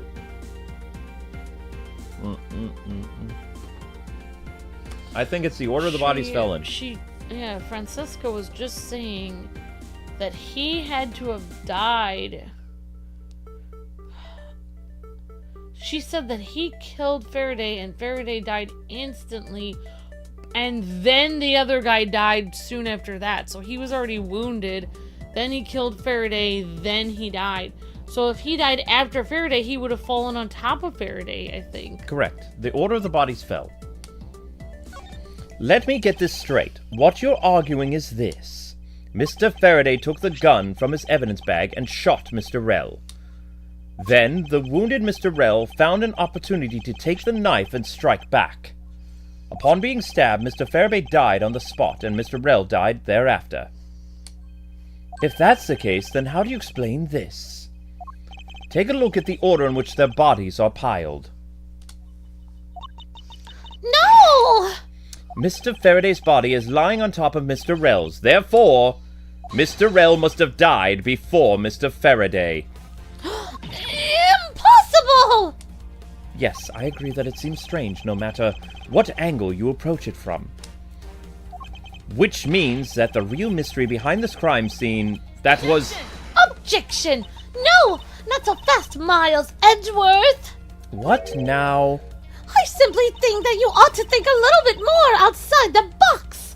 And that it's even clearer now that the incident started with Mr. Faraday's murderous intent! She sure bounced back quickly. An explanation won't be enough this time. It's going to take some serious decisive evidence to prove her wrong. Here they go again. What happened part 2? It was just chance that Mr. Faraday's body fell on top of Mr. Rell's. The two bodies fell into a pile, which indicates that they attacked each other at the same time. It really doesn't matter in the slightest that they fell in the opposite order. I just know that Francisca's explanation is absolutely correct. All I have to do is find a hole in her logic. Once I do, I can then present her with the evidence that proves the contradiction. Oh my gosh, Luke, I was just thinking, what if the one guy shot him, or he shot Mr. Faraday, or he shot the other guy, and then the other guy fell down, but he wasn't dead yet, he was still alive. So from the ground, he reached up and stabbed Mr. Faraday while he was on the ground with a bullet wound. He just stabbed him in the chest. Like, the guy leaned over to be like, are you okay? And he stabbed him in the chest, and then he fell on top of him, and then he was dead. But then the other guy was still alive for like 20 minutes with a dead guy on top of him, and then he died. I mean, you're also forgetting that I don't think Faraday killed him. I think he was shot because of the open window. Like, there could easily be... I mean, there's no ballistic marking on the shirt. Like, there would be gunpowder the closer you get to somebody when you fire the gun.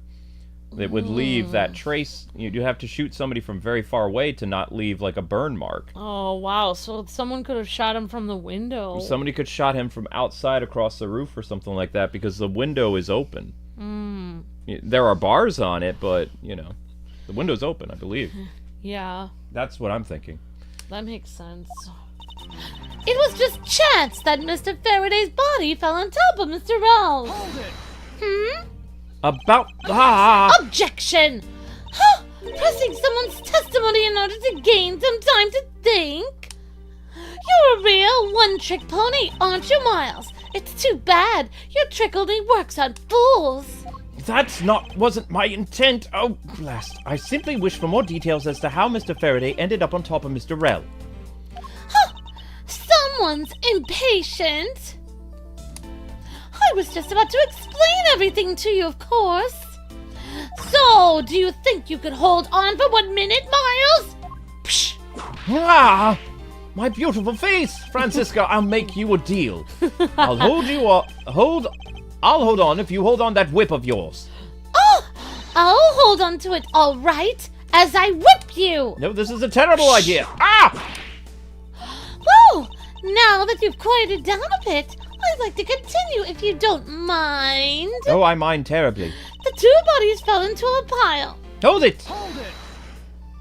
The two fell on top of each other. Don't you find that to be just a bit too strange? Not at all. Ah! I can see it in her eyes. She's dead set against me from the bottom of her heart. Miles Edgeworth, once I'm done here, you'll see that there's nothing strange at all. Now then, the two men fell into a pile, which indicates that they attacked each other. No, I don't think so. What do you mean by they attacked each other at the same time? I assume Mr. Faraday had the two different weapons in his hands. He made to attack Mr. Rell while holding on to the knife and the revolver, and then, after Mr. Faraday fired the gun, Mr. Rell grabbed the knife as he was falling and stabbed Mr. Faraday. Okay, I don't know, never mind. That is how Mr. Rell wound up at the bottom with Mr. Faraday on top. At close range, that is more than possible, of course. Yes, it is possible, but... Well, if you have any other ideas, Miles, Then show me what you've got. Oh, I will. And to that extent, I'd like you to append what you just said to your testimony. I don't see any point to that, but as you please, Miles. The fact indicates that they attacked each other at the same time, from close range. No, I don't believe so. There is no sign. How do I view his body? It's fired from him. Yeah, there it is. The gun.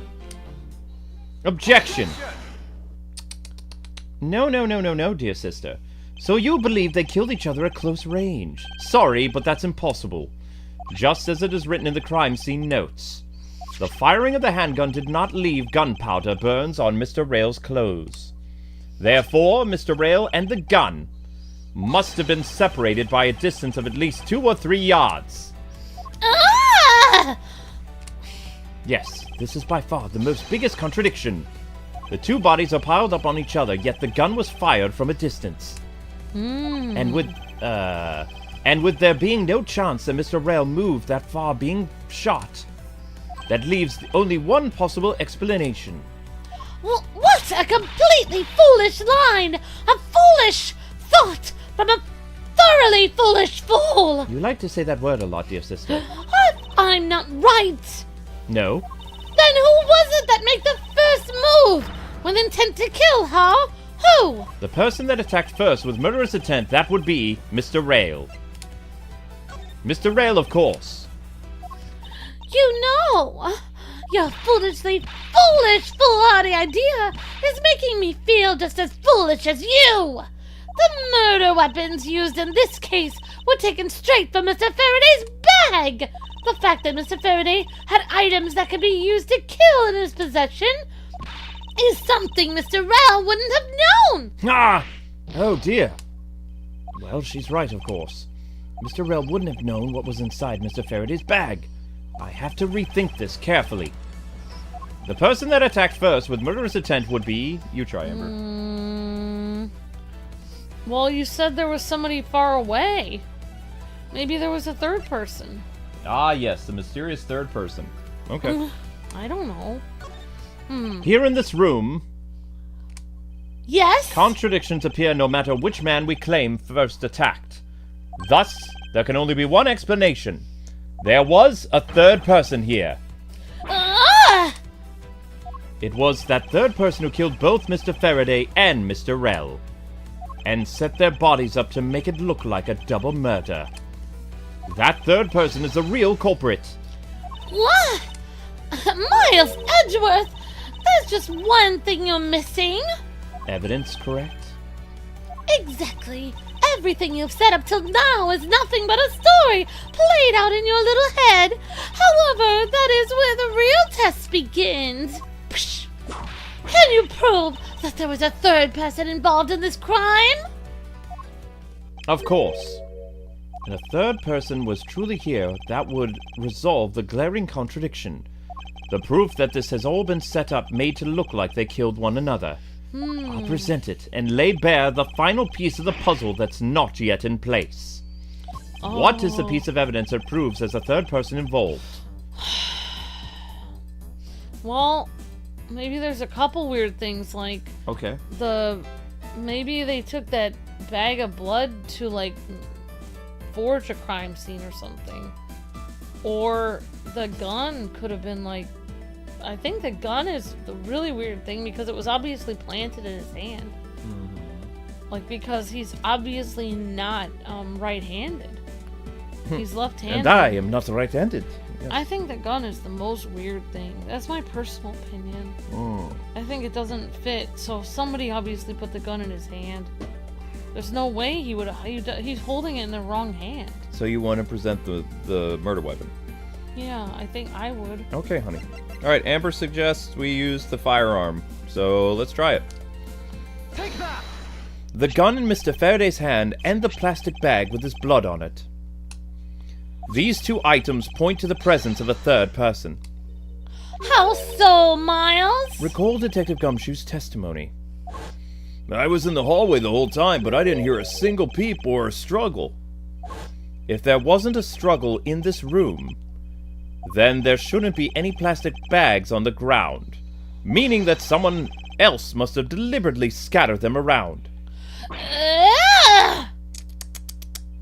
Do you not see the possibility in this, dear sister?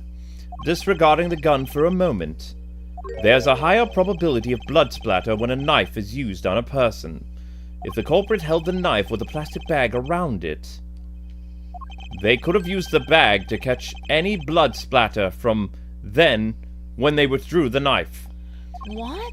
Then by spreading a few more plastic bags around, mixing the bloody one in with them, and arranging the room to make it look like there was a struggle between the two, they were able to conceal their presence. But why would they care about keeping the blood away? I don't know. Oh, maybe so it didn't get on them.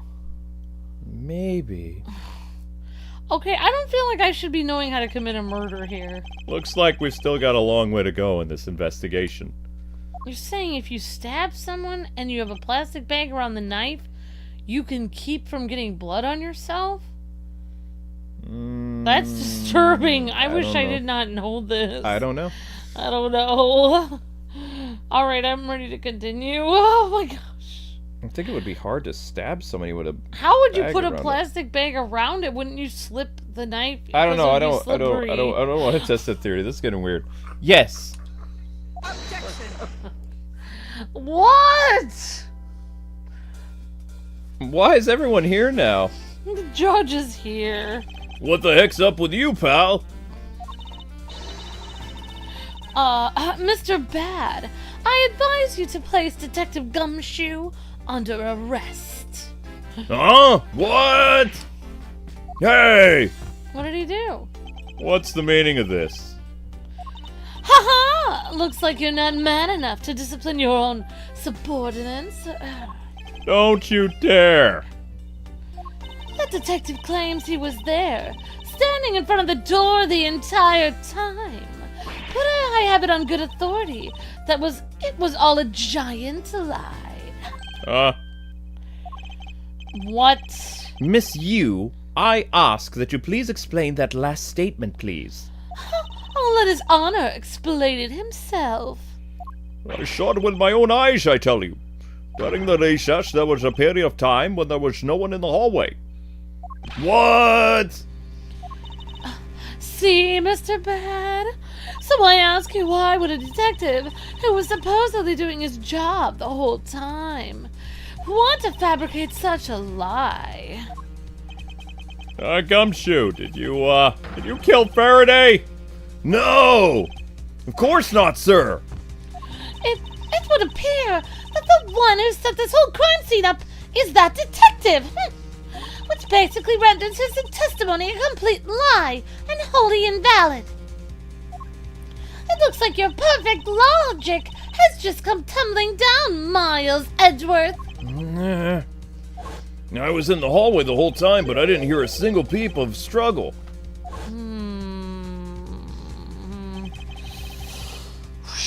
Was that statement really a lie? Detective Gumshoe, you're now a suspect in the murder of... Ah! Link! Why are you licking my arm? Link, what are you doing? Come here, buddy. Weirdo. Come down. Down. Come on, soft paws. Oh! That's not soft. Hang on, guys. I got a cat climbing all over me. All right, where are you going? You gotta decide something, pal. Okay. Oh, sorry. Detective Gumshoe, you're now a suspect in the murder of 2 men. Now spit out the truth, or so help me. I haven't lied to anyone, sir. It's honest. I really was there. I was in the hallway the whole time. Hold it! Detective Bad, I ask that you please do not act without my permission. After all, I am the one that is heading up this investigation, am I not? Don't talk like you know what's going on, boy. All I want is for the investigation to run perfectly. Perfection Perfection is the only wish of a disciple of Von Karma, after all. Therefore, before you take Detective Gumshoe into custody, I'd like to set the record straight on something. And what's that? What should I ask Detective Gumshoe about? Motive for the murders, why he wasn't in the hallway, state of the hallway.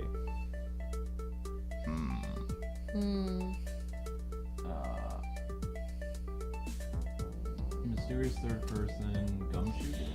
I mean, I think the state of the hallway is kind of a weird question. That's probably not it, but I mean, there was nobody in the hallway the whole time, probably. Okay, so motive for murders or why he wasn't in the hallway? I mean, he already said he was in the hallway the whole time. Alright, so motive for So murder. I feel like the only thing you could ask him is the motive. I mean, that's my Okay. personal opinion. Alright, Amber's personal opinion going once, going twice. I suppose the one thing I'd like to clarify is Detective Gumshoe's motive for committing this crime. Motive? Gumshoe! You got a grudge against Faraday or anything? No, sir! Not me! Not a single bad thing against Mr. Faraday, sir! Is that a fact? You really have a problem with lying, don't you, Detective Gumshoe? I'm telling you, I am not lying! The more unnatural you act, the more suspicious you become, you know. If you want a motive, Edgeworth, I have one for you right here. Could you please share it with us? However, be forewarned that I won't hesitate to object to flights of fancy, because I'm only interested in this perfect explanation. You're serious, aren't you? Fine. You amuse me, so I'll humor you with a little courtroom practice. Okay. Gumshoe's motive. It was about a week ago. I saw the detective get chewed out by a livid Faraday in front of the precinct. He stood there super pale as Mr. Faraday yelled, "That's a salary cut for you, you nitwit!" A brand new detective suddenly getting his salary cut. That's reason enough for a grudge. Well, how's that for the perfect explanation? But didn't he just become a detective today? You totally misunderstand me, pal. No matter how mad I get, I would never hold a grudge. Quiet. We can't trust anything you say right now. Sir. There's nothing wrong with the motive she proposed per se, but there are some gaps in her logic that needs to be filled in. Misused perfect explanation. May not be perfect at all. Gumshoe's motive. Yum, Sorry, yum, Link, I yum, didn't yum, mean yum, to yum, yum. rub your face. He's too like, hey, I will make myself go down myself. I don't like being touched. Sorry. I'm gonna lie down on my own. You may pet me now. Good, good. Link is happy now. Okay, Gumshoe's motive. It was about a week ago. Hold it! A week ago? Then you and Detective Gumshoe are acquaintances? No way! I only met him in person today. Then how did you know about Detective Gumshoe? Oh, I've seen him around before. I saw the detective get chewed out by a livid Faraday in front of the... Hold it! Mr. Faraday was upset. Yeah, you know what else?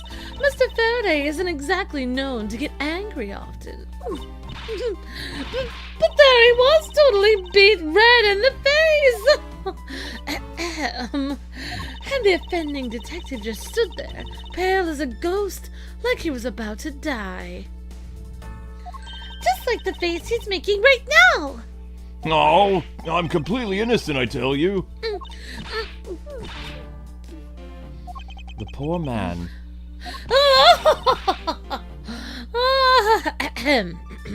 It was quite the scene with the detective. He stood there super pale as Mr. Faraday yelled, "That's a salary cut for you, you nitwit!" Hold it! You just stood there watching this unfold in front of you. Yeah, I have to say it was really enjoyable too. But that's why, when I saw Detective Gumshoe earlier, I knew to steer clear of him. No way. Hey, I thought it was because I had something stuck in my face. But you do! Huh? What have I got on my face? Let's start with your eyes, nose, mouth. Oh, those ridiculous eyebrows. Huh? Mean. Oh man, messing with your head is just too much fun. Miss Yu, if you don't mind, I'd like to return to your testimony now, please. Sure, why not? A brand new detective suddenly getting his salary cut. That's reason enough for a grudge. He's not... Today's his first day. That's weird. Well, I she thought there said... was Gumshoe's testimony. I mean, how could it be his first day if she saw him a week ago, though? Unless he was training. I don't know. I feel like we need to present something. 156. I just wish we had something about his profile. New rookie detective at the precinct. First crime scene. Seems very enthusiastic. It's his first week at the crime scene. First crime scene, but he has been working here earlier. Oh, okay. Alright. I don't know if we've done all the statements or not. Alright. Keep doing. That's a good... I mean, you could try to present it that it's his first week at the crime scene. Maybe that would help. I don't know. Hold it! To cut a new detective's salary right off the bat like that. I'm not really familiar with the way you guys relate, but is that a common practice? No, speaking of cutting my salary, didn't you threaten to do so earlier too? I suppose I did. It's only natural to cut a worthless detective's salary down to their actual worth. My father can even fire anyone new or old with a snap of his fingers. Do you think that maybe that's reason enough for detectives to hate you people? Well, I guess they really shouldn't cut people's pay. Detective Bad, don't tell me Mr. Von Karma cut your salary earlier.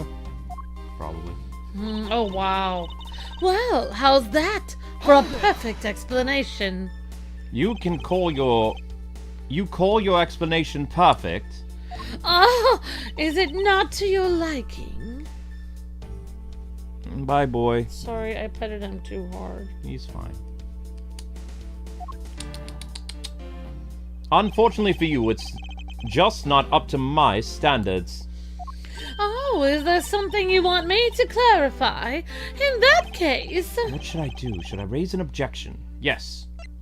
Yeah, I think so. She hasn't explained Alright, anything. if you would clear this one thing up for me. How Mr. Faraday was killed, motive for killing Mr. Rell, Faraday and Gumshoe's relation. Well, whatever you want to do. I mean, she really didn't explain. She said she was going to explain the motive for killing him, but she really didn't. Like, he even said, I don't even let that get in the way. Like, if people cut my salary, that wouldn't be a motive. I don't hold anything against people for that. Like, that's what he said. I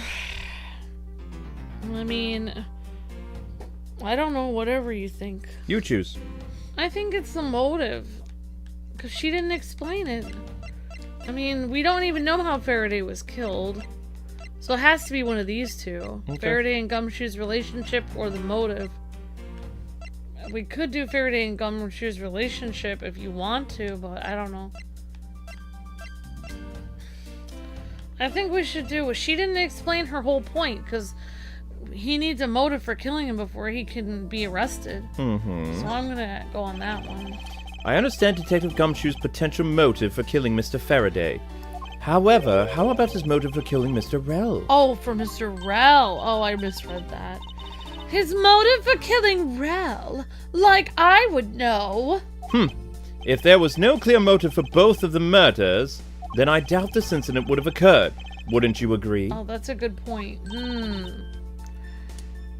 Is there anyone else who might have had a grudge against either of the two men? Or should we look into that ourselves? Oh, in that case, I have absolutely no idea. But that's impossible. She must know something. Can you please not glare at me like that? It makes me laugh. I didn't even do anything and you're already laughing away! Well, anyway, the way I see it, as long as he had a motive to kill one of the two, this crime wouldn't have played out the way it did anyway. Oh, would you care to explain your logic? And this time, please try to provide a truly perfect explanation. Oh, perfect this, perfect that. Stop being so uptight. Was that a requisite trait for being a Von Karma? Miles Edgeworth, I demand you shut this rude woman up! I wish you'd both be quiet for just 1 second so I can ponder these things. I guess I'll just have to explain it to you kids. Stop calling me a child. I am literally a prosecutor. I got my badge and everything. There's no one out there with a motive to kill both Mr. Faraday and Mr. Rell. All you really have to establish is that someone had a grudge against one of the two men. Mr. Rell, who happened to be there, became a witness to Mr. Faraday's murder. Therefore, he was killed out of necessity, and set up to look like they'd killed each other, of course. Wow. I wonder if that really is true. Is there no one out there with a grudge against both men? I should take another hard look at the evidence for this morning's case. The second KG8 incident, as people are calling it, involving an embassy staff member, and the two men who both wound up as suspects in this case. Thank you. You're welcome. Is there someone else I'm overlooking who is somehow related to them? He just said KG8 Incident. Motives to kill the men. Someone could be doing a copycat murder. There's no one out there with a motive to kill both Mr. Faraday and Mr. Rell. Hold it! So there is no one else who might have a grudge against both Faraday and Mr. Rell. I suppose no one is a bit of a stretch, but I'm pretty sure no one like that was here in this courthouse today. She's lying through her teeth. We just saw someone like that earlier. Besides, you don't need to prove that the killer had a grudge against both men. All you really have to establish is that someone had a grudge against one of the two men.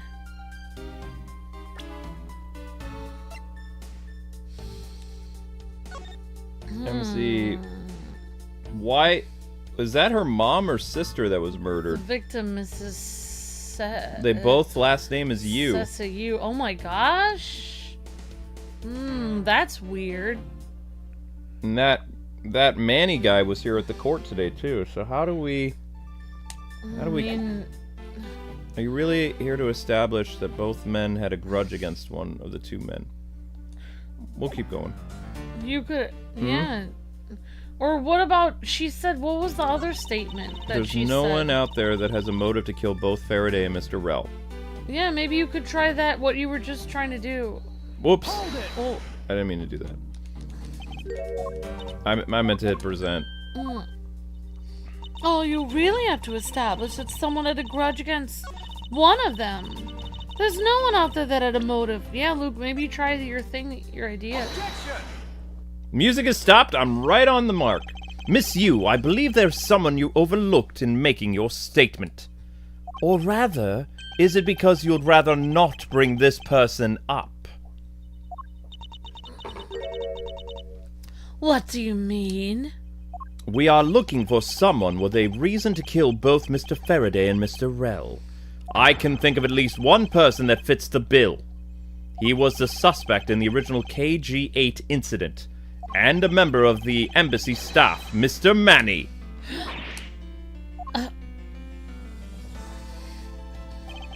That's right. The very man who came to visit you earlier out in the hallway. The man who killed a member of the embassy staff, Mr. Rell.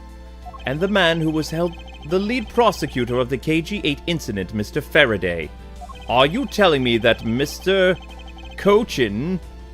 I don't know how to say his name. I think he's supposed to be somebody who's coaching somebody else. Okay, that Mr. Cochin has no reason... coaching? Okay. Like, that, he's coaching him to right. do that. That Mr. Cochin has no reason at all to kill both of these men? Well, I suppose he might have had a reason or two. You covered for me, pal. Maybe you're not such a bad guy after all. Don't get ahead of yourself. You're still a suspect. Make no mistake about that. The perfect evidence, the perfect testimony, these are the only things I wish to hold. No, but I didn't do it. You will stay under my authority and go investigate Mr. Manny coaching for me.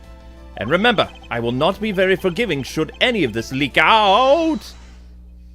You want to investigate coaching? You'd just be wasting your time. And why is that? Coaching, was up in the viewing gallery watching the trial, or so I was told. Every cop in this place has been keeping an eye on that guy since he arrived. Then, the only real suspect we have is still Detective Gumshoe. I suppose so. No way, come on!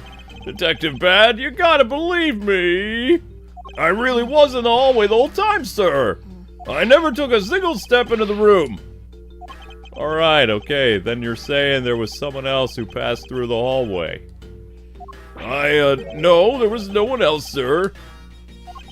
And why should I believe you didn't do it? This is one incredibly foolish detective. Standing right in front of a crime scene all by himself. It is as good as a confession of guilt. I have to admit, it's a bit strange. Most criminals will fabricate some sort of lie to escape their crimes. And if that detective really wanted to prove that he is innocent, you'd think he would at the very least offer up "I spaced out while on duty" or the like. Come on, Gumshoe, time for your interrogation. Oh, Detective Bad. Aw, phooey. Miles Edgeworth, I will go on ahead and report this to Papa. And that, as they say, is that right, everyone? Ho, ho, ho, ho.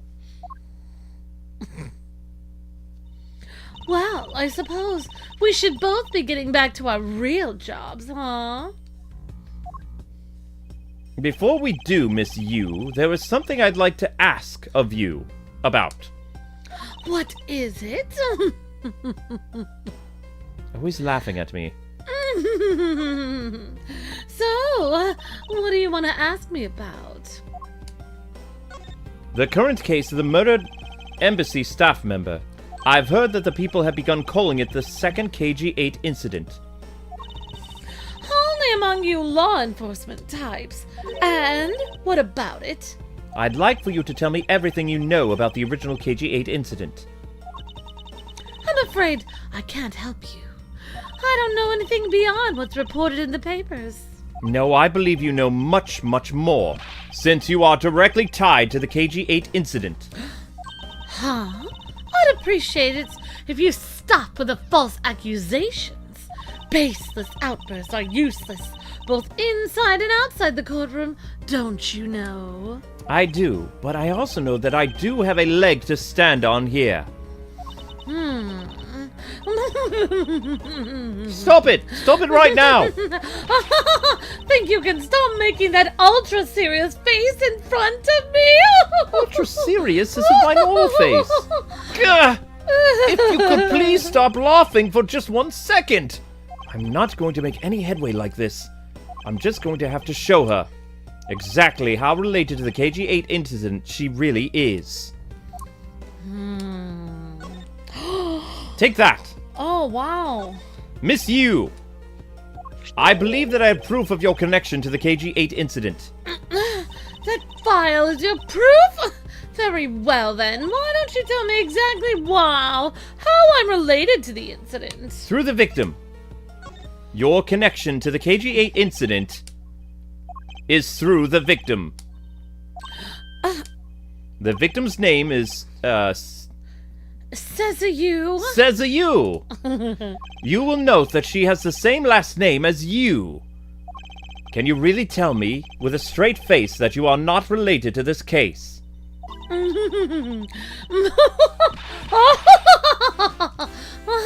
Sorry, but we're not related.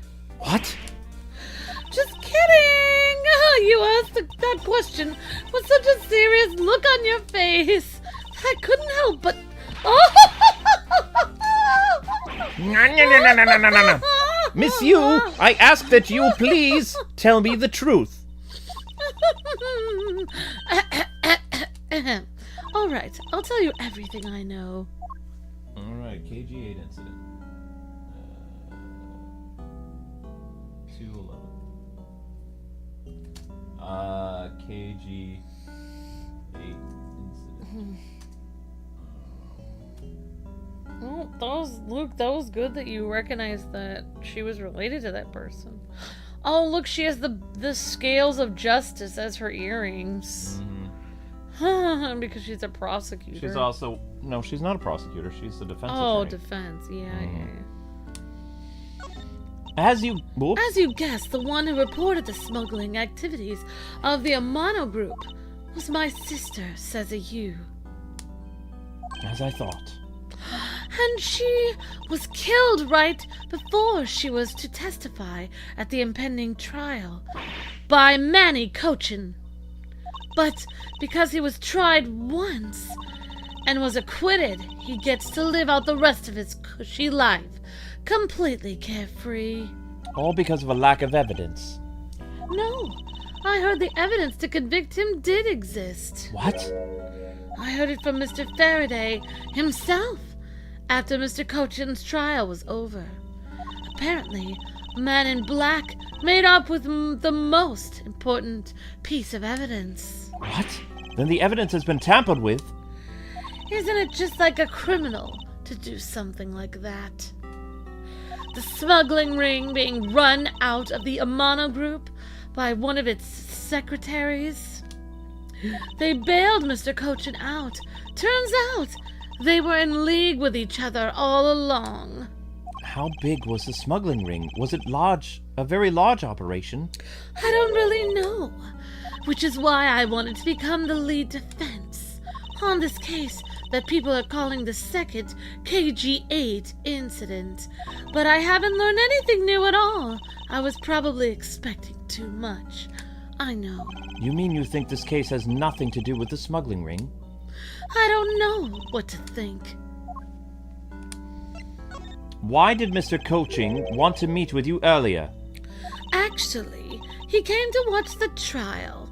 Apparently, he only found out that I was the defense lawyer on this case after he'd arrived. He figured he should say hi and one other thing. Looks like you couldn't resolve anything this time either. Too bad. What's that supposed to mean? Oh boy, stop it with a scary face already. I'm fine, really. I gave him a good slap across the face. The way she talks about slapping him as she laughs is kind of creepy. I mean, slap across the face. Ahem. But it's just as Mr. Bad said. He's not related to the double murder. I asked around, and people in the gallery claim that he was in his seat the entire time. Talk about cruel fate. Well, this is about all I know. Haha. Sorry. Guess I wasn't much help, huh? That's not true. I'm sorry I made you recall such a painful time in your life. Edgeworth, you really are too serious for your own good. What? You really need to learn to relax. We wouldn't want you to die of stress, would we? Thank you for your advice, but there's no need to worry. I work in my own way, and I will catch this criminal in my own way as well. You'll see. Oh, look at you with your game face on, ready to go. I'm not making no such face. Did you know laughter is the best medicine? Edgeworth, don't you get tired of making such a serious face all the time? I'm charged with making sure that all the criminals of this world are found guilty. I have no need for laughter. There you go, making that face again. Oh, well, I've got to get going. I still have a few loose ends I need to tie up. That was ominous. I have a few loose ends I need to tie up? The KG8 incident and this murder investigation. It is my belief that these two cases are related to each other somehow. Plus, that Detective Gumshoe, it's obvious he's lying, even though the lie is hurting his chances. Clearly, this case is far from over. But whether or not the detective is a murderer can only be determined once I've completed my perfect investigation. Mr. Van Karma, I swear to uphold your honorable name, or my name isn't Miles Edgeworth.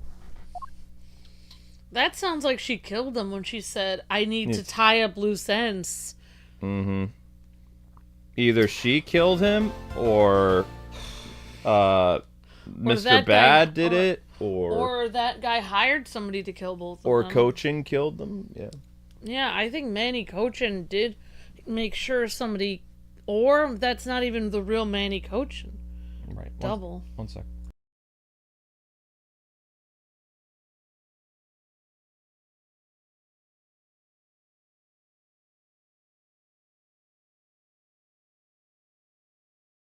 Alright, let us try more. Turnabout Reminiscence. I'm sure we're going to meet other Ace Attorney characters that were younger, maybe. He's still out there yelling. Yeah. September 10th, 4:45 p.m., District Court, 3rd floor lobby. Okay, so, this is lobby 21748. Yeah, something is definitely wrong with her assignments.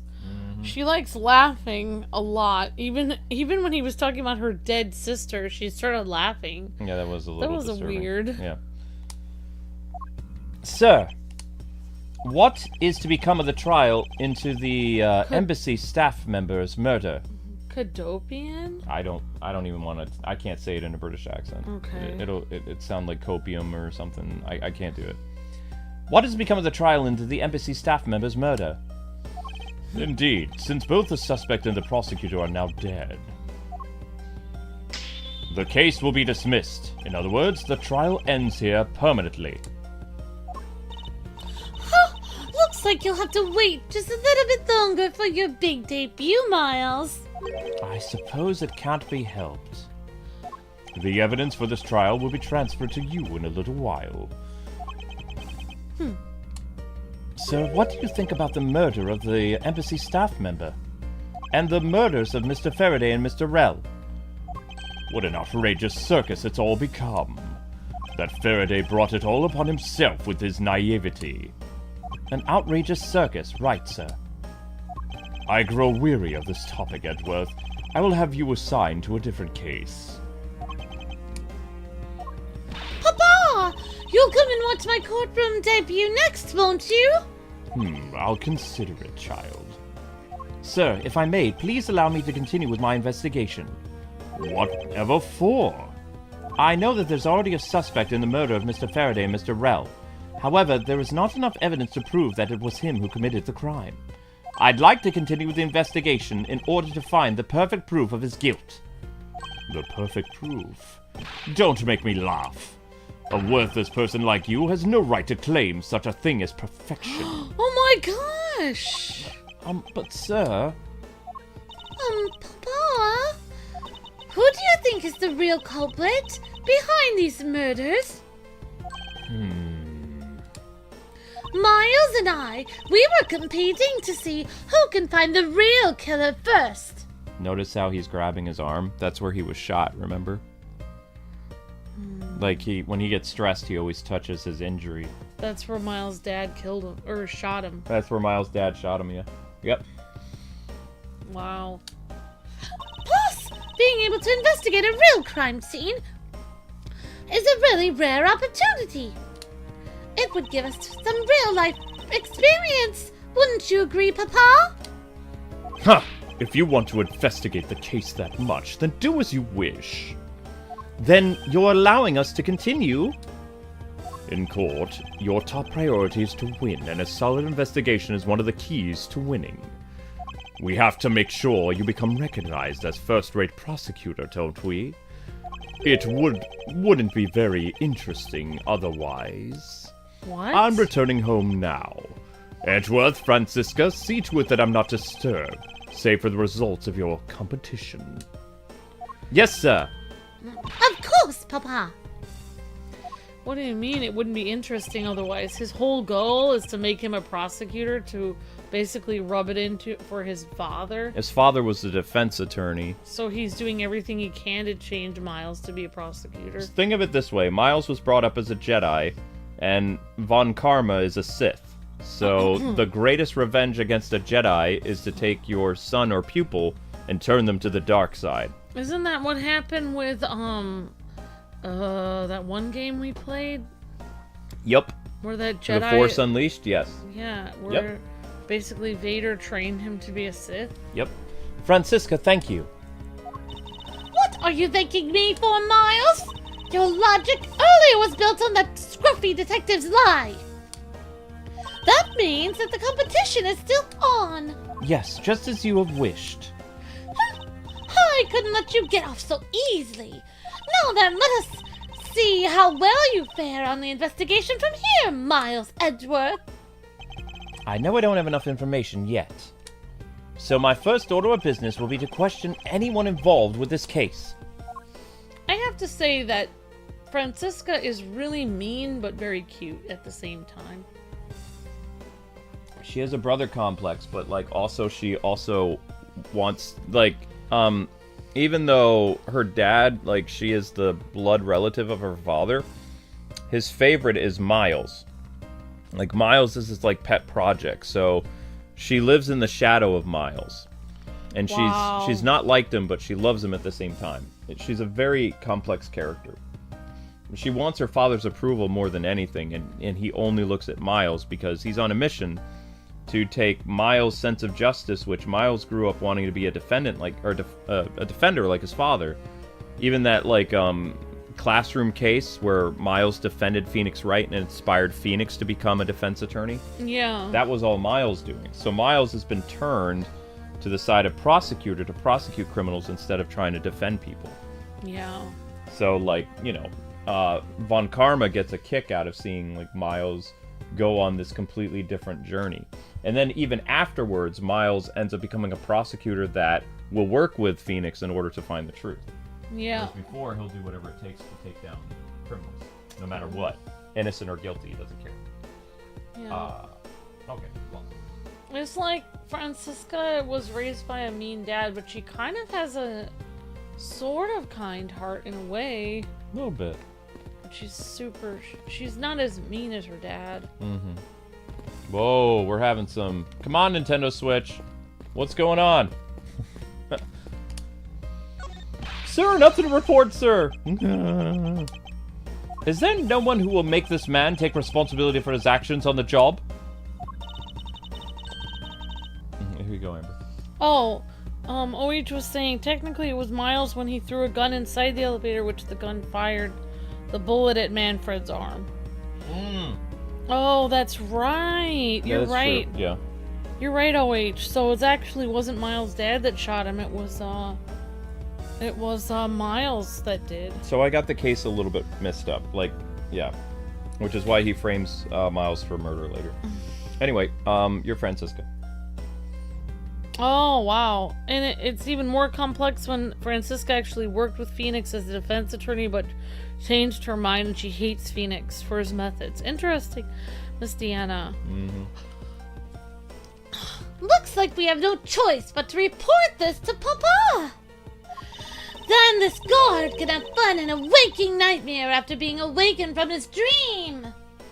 Actually, let's not. I kind of feel sorry for him now. The Switch is having problems, you see. This is literally a 2D game, and it shows you the problems that the Switch has. Wow, why is we have too many games on it or something? Or No. okay. Well, I mean, I should check to make sure, but Maybe I'm the one. you might have added more save files than you need to. What's the matter, officer? I've been standing here forever, sir, and I really need to go to the bathroom. Oh my gosh. Why don't you just make a quick trip? The nearest one isn't that far, is it? No, it's short way down the hall beyond these doors, but I don't want to be blamed for anything that might happen while I'm gone. So I'm gonna hold it. Oh my Perhaps god. Detective Gumshoe can be a positive influence on the force after all. It's a positive influence for people not going to the bathroom. It's an incredibly detailed model, isn't it, Miles? I heard that it cost as much to make as it cost to build the courthouse itself. What's the point of making such an expensive model? I felt the exact same way upon hearing it. It's so hard to understand such foolishness. Agreed. Maybe there's gold inside of it. Wow, this thing is so incredibly detailed. My inner modeling fanboy is impressed. I'm not exactly a fan of plastic models per se, but even I can sense the superb quality of this model. I simply cannot comprehend how that man can feel so much love for such a trifle. Oh, I see. You're a disciple of my father, so you would do well to guard yourself against an interest in such unproductive things, Miles Edgeworth. Yes, perhaps I should take up whipping people like the young lady over here. I can't stop the water, sir. It seems that the man who was here earlier broke it by drinking too much of it. Bunch of fools who pretended to not see the foolishly foolish actions of a foolish fool. Well then, why don't you lend the officer a hand? Ha! As if I should have anything to do with this, Miles Edgeworth. Besides, that water-drinking fool's mouth is the thing that officers should be covering. Let's give that officer a description of the water guzzler later. She seems to have quite a grudge. It sounds to me like someone wanted a drink. Oh, she wanted some water. Miss you! Oh, it's you, Edgeworth. And who are you? Wait, you were at the crime scene just now, weren't you? You should be disbarred for not knowing who I am. I am Franziska von Karma, and I am about to become the successor to the family name. About to... I guess that means that for now you're still just another kid. In which case it's only natural that I didn't know who you are. Why are you whipping me? Anyway, it looks like they're planning to hold the evidence a bit longer. If there's one thing I can't stand, it's waiting. I'm terribly sorry, but I have a few more questions to ask of you. Look at you, eyebrows scrunched with those lines on your forehead. And then to ask of you a question. What exactly is so funny? Sorry, I'm just bad at dealing with a super serious atmosphere. Apparently they failed to teach you proper behavior at the crime scene in law school, you big jerkface. Oh, I feel much better now. So, what is it you want to talk about? I'd like to inquire as to where you were at the time of the murder, Miss... You? My name is Miss You. Well, I don't miss you at all. You would... We were in Defendant Lobby number 1 the whole time. Up until we heard the gunshot, of course. And then, by we, I mean Mr. Bad. If you don't... Me and Mr. Bad. If you don't believe me, feel free to ask him yourself. You were the detective... you were with Detective Bad. Why? We had a little something to discuss, that's all. I don't like the sound of that. Yeah, what were you discussing?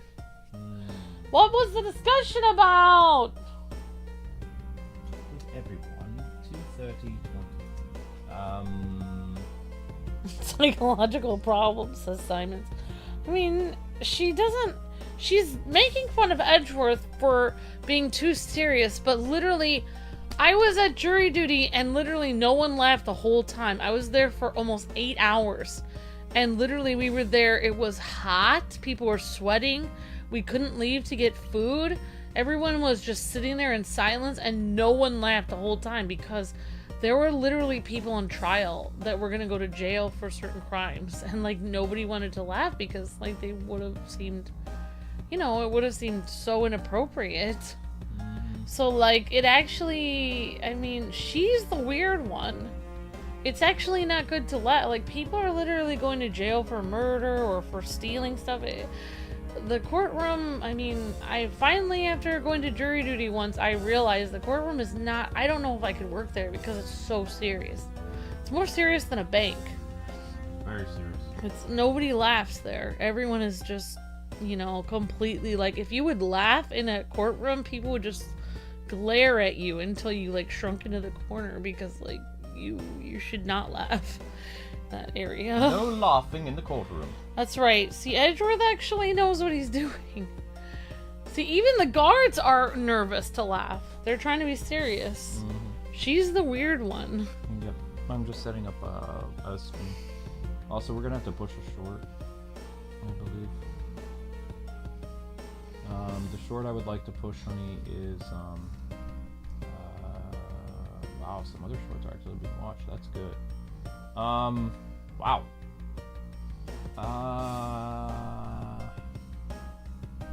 Could you grab the short, This Prevents Death?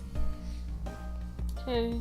No, actually, no, wait, you're talking. I'm sorry. Mod in the chat, could you get the short, This Prevents Death? We're gonna try to, push that short for the next, 10-15 minutes.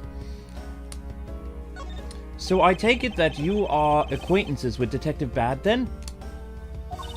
Yeah, he was the detective in charge of the KG8 incident. Detective Bad is also related to that incident? Fascinating. That's right. He was the one who was supposed to protect my sister, Sesayou. Says a who? Sesayou! Wouldn't that be Sesame? No, it's Sesayou. But you know how that turned out, don't you? Wait, what you are we talking about? You? My Your sister's name was Sessa. Says a you. Sesayou. Sesame or says a you? It's not Sesame. Her name is Sesayou. Which is it? Who is you? Her last name is you, Miles Edgeworth. Miles Edgeworth! I have no idea what you two are talking about! I've heard of the KG8 incident from my papa! But how does that case relate to you, Miss Yu? Miss me? Oh, Miss Yu, right, it's my name. The victim of that case, Sesayou, was my little sister. Oh! Oh, your decorum. Oh! You're making that super serious face again! I'm fine, really. I'm just making a point to rub some more salt in this wounded pride every time I see him. The way she talks about doing that as she laughs. Always is kind of creepy. Oh, speaking of Mr. Bad, he and Mr. Faraday, I'd say they met up just about every single time the Atagarasu made a move. It was practically a given that the two would meet up at every one of the crime scenes. I see. He did mention that he's in charge of the Yatagarasu investigation earlier. Maybe I should ask her what she knows about the Yatagarasu in more detail. Thank you, Crossfighter and Simons. Thank you guys for the help. Yep, thank you guys for pushing those shorts. Yeah, we need the help, so thank you, everyone. I don't know why YouTube dropped us, like, by so many views. That's kind of annoying, considering, like, 1, the stream is doing really well financially. 2, there's, like, almost 90 people here. And we're almost to where we need to be. I mean, we're probably not going to hit 1,000, but we're going to be close to, you know, they only have to probably get 100 views or something to get another episode by tomorrow. Yeah. It won't be too bad. Better territory than we are usually for Zenless Zone 0. Anyway, ask about the Yatagarasu. Miss Yu! I was wondering if you could please tell me about the Yatagarasu. Oh, I'm sorry to hear about your cat, Jacob. I'm sorry for your loss. Sorry to hear about your kitty. I think this is the anniversary of his cat passing away. So sorry, Jacob. We'll definitely keep you in our thoughts and prayers. I'm so sorry. I know that must be very hard. The Yatagarasu, huh? I don't really know much about that character myself. But I do get a lot of consultation requests from companies to defend them. Requests from companies? The Yatagarasu isn't some petty thief out for money, you know. Alright then, perhaps the Yatagarasu is in the business of stealing people's lives? You're not very funny or witty, are you, little Miss Von Karma? Francisca, be careful about who you whip! Choose careful! Oh, why? We may be sued! There! I chose carefully, just like you wanted, brother! I didn't want to be hit by your whip!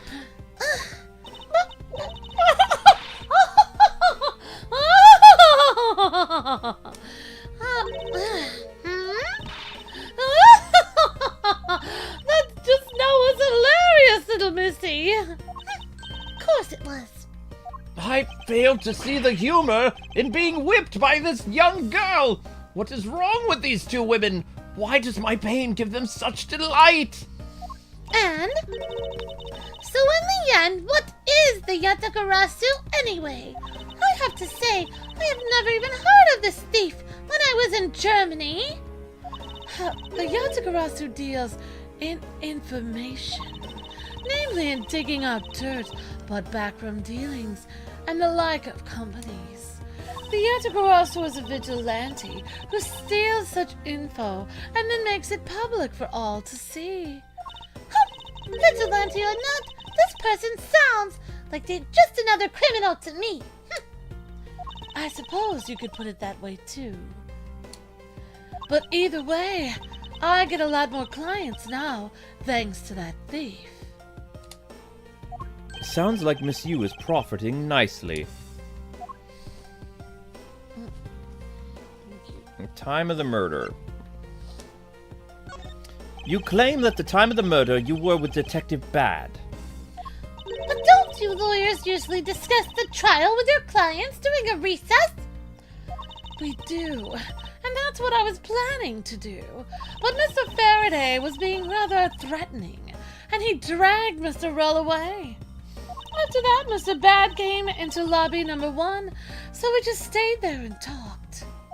And what did you talk with Detective Bad about? Nothing interesting, I just insulted him some. Talked about how the trial was going, and then I insulted him some more. What? When she's not laughing, her mouth seemingly spews nothing but insults.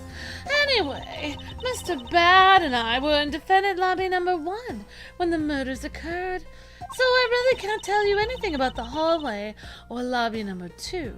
I see. Rell. I'd like to ask you a few questions about your client, Mr. Rell.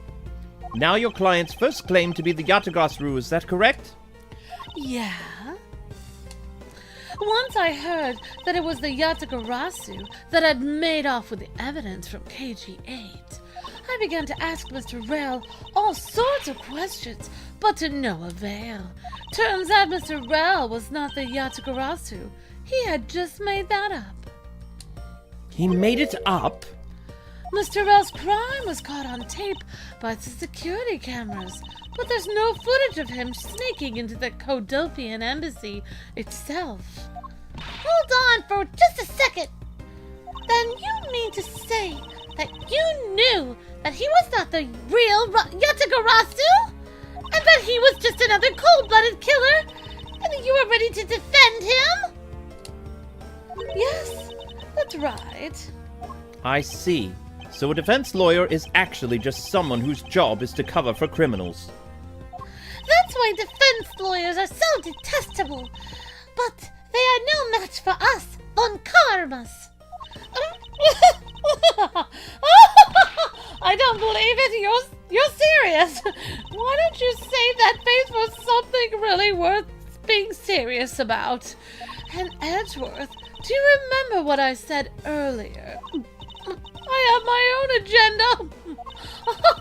I'm still on the hunt for leads regarding the KG8 incident. All right. And for that you have not a single qualm about defending a known killer. Don't put words in my mouth. I said no such thing. The only way I had to get close to Mr. Rell was to be his defense lawyer.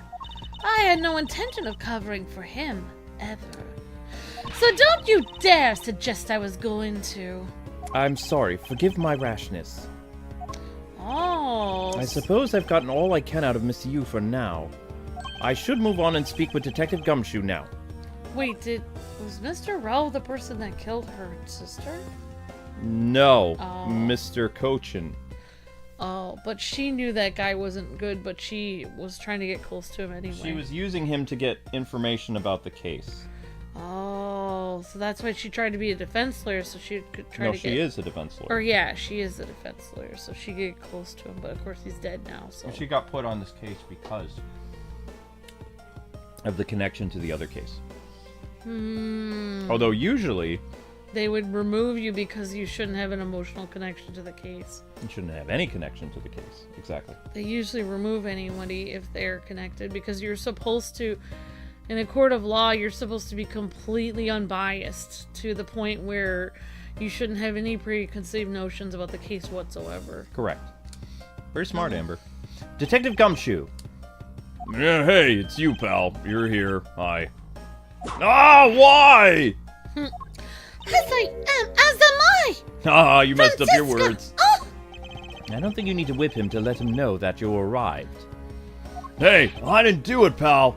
I swear on my honor as a detective, I really didn't. Your words are useless. I place my trust only in evidence, Detective. Evidence. Once the investigation is fully over, should we find out that you are the killer, there will be no mercy for you to be had. No, I have a heart, pal. But you're not worried, right? After all, you have nothing to worry about if you really are innocent, that is. That's right. Hey, pal, go ahead and do your perfect investigation to get the real killer for me, will you? I would have done so, even had you not requested me to do so, Detective. Okay. Gumshoe.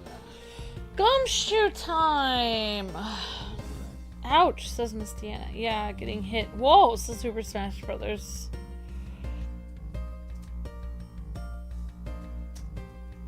Yep, thanks guys and girls for the likes. Appreciate that. Thanks for the help, everyone. Alright, how are we doing? Okay, you guys are watching the shorts. Thank you very much. Keep it up.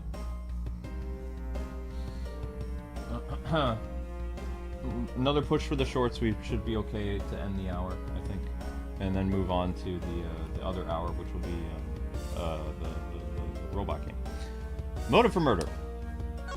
So you and Mr. Faraday had a small meeting last week, did you not? And what exactly did you do to make him so angry? I just asked Detective Bad the same thing myself, pal. Turns out he was mad at me because on my very first day as a detective, I reported in at my usual post instead of the Criminal Affairs Department. By the time I got down to the Criminal Affairs, I was really, really late. And that's when he gave me that huge speech. I I remember doing the same exact thing in elementary school. On the first day of school every year, I always wind up going to my old classroom. How pathetic of the detective to be comparable to a mere school child. Yeah. Yeah. You claim to be standing guard in front of the door to lobby number 2 during the recess, right? However, when did you receive the order to do when did you receive the It's so out of my natural range. Okay. However, when did you receive the order to do so, and from whom?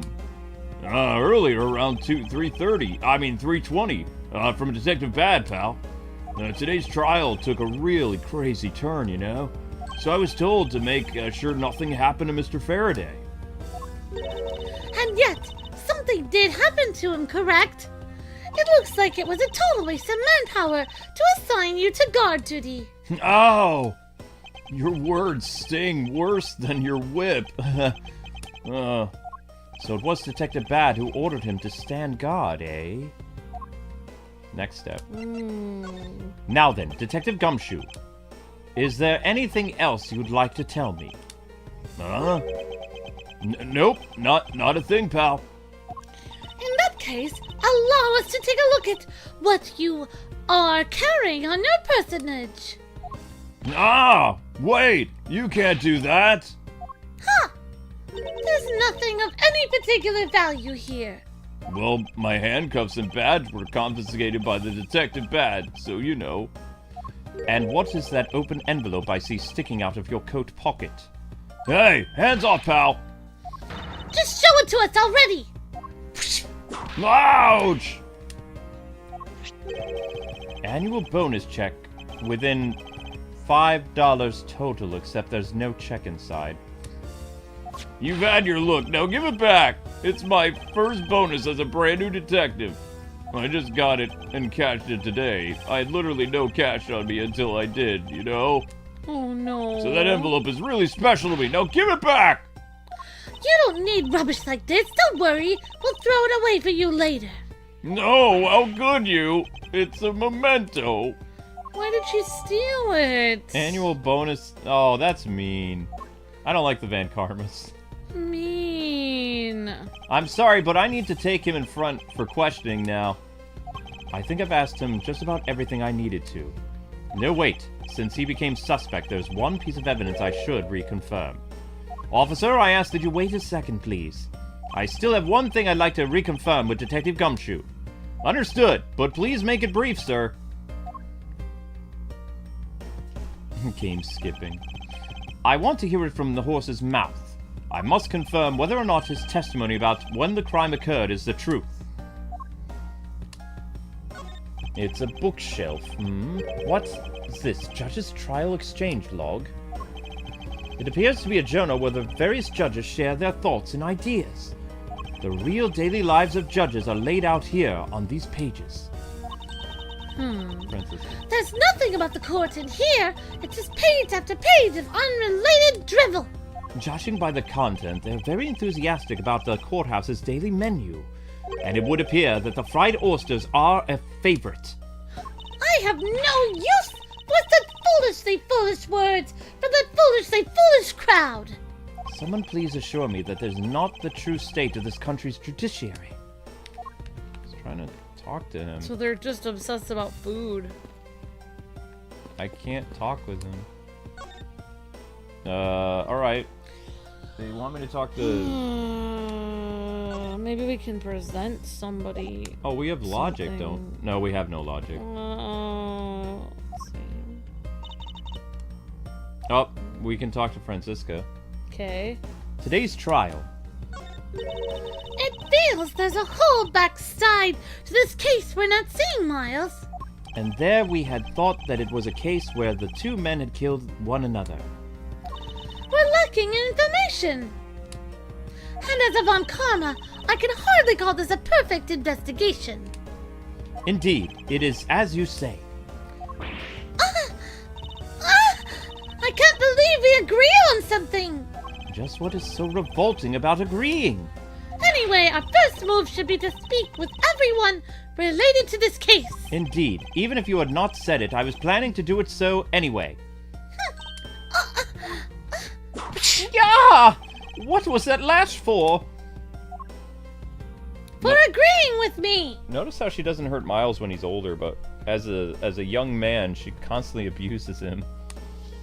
Alright. Yep. Well, we have no way of doing reason. We have no way of talking to the detectives, so what am I supposed to do? Oops. I can go inside the courthouse? Wow, they did not optimize this very well at all. Well, I'm That's a gonna go shame. through and see if I... Is the defense attorney's bench. Hmm. I'd probably be standing on this side of the courtroom if that incident hadn't happened. What are you thinking about, Miles? Edgeworth? Lately, the more wrinkly your face becomes, the less I'm able to read what you're thinking. Well, I never. I'll have you know I don't have a single wrinkle upon my youthful brow. Any day now, I'll be taking my rightful place behind this bench. By that time, I should already be standing here. Hell, it'd be downright disgraceful if I beat you to it, wouldn't it? If that were to happen, Francisca, I'll eat my, Your cravat? right. I'll eat my cravat. I don't know. Or if I- crave? I don't actually know how to pronounce it. I want to go up here. Crevitt, I don't know. This must be the. Oops. This must be the judge's desk, Miles. You can tell by the gavel sitting on top, of course. I had a dream once that I was being squashed from above by this gavel. You're such a weakling, Miles. Edgeworth. You have no idea how frightening it was. Awarded behind the bench. Okay. It's the viewing gallery. This is where the riffraff sit when they come to watch. It's situated at the same height as the judge's bench. I wonder if that's to represent the intense scrutiny of each and every case from all sides. Miles Edgeworth, are you not man enough to stand up to all those eyes? What sort of... Of course I'm man enough. It's the witness stand. I'll make sure that each and every person that ever stands on here will be found guilty. There are others besides the defendant that stand at this podium, you know. I don't care. Just make sure you never end up standing at one of these, or you'll be sorry. I'll keep that in mind, dear sister. I love how they're, like, basically alluding to all the different Ace Attorney games, like, with this just one little court, like, tour. Yep, a lot of references. Mm-hmm. Alright, I have no idea what to do. We've talked to everybody. We have no logic. Can we examine other rooms or no? We can... No. That was it. Well, might be able to talk to this guy. What about that huge green arrow? That huge green arrow was the courtroom. This is restricted to authorized personnel only, sir. If I'm not authorized personnel, then what, may I ask, do you think I am? The younger sibling of a dysfunctional relationship? I am not the younger one, he is! Now get that straight in your head. I believe there is more objectionable part of should be upset over, Francisca. Wait, I thought he is the older brother. He is. Okay. She's crazy. Well,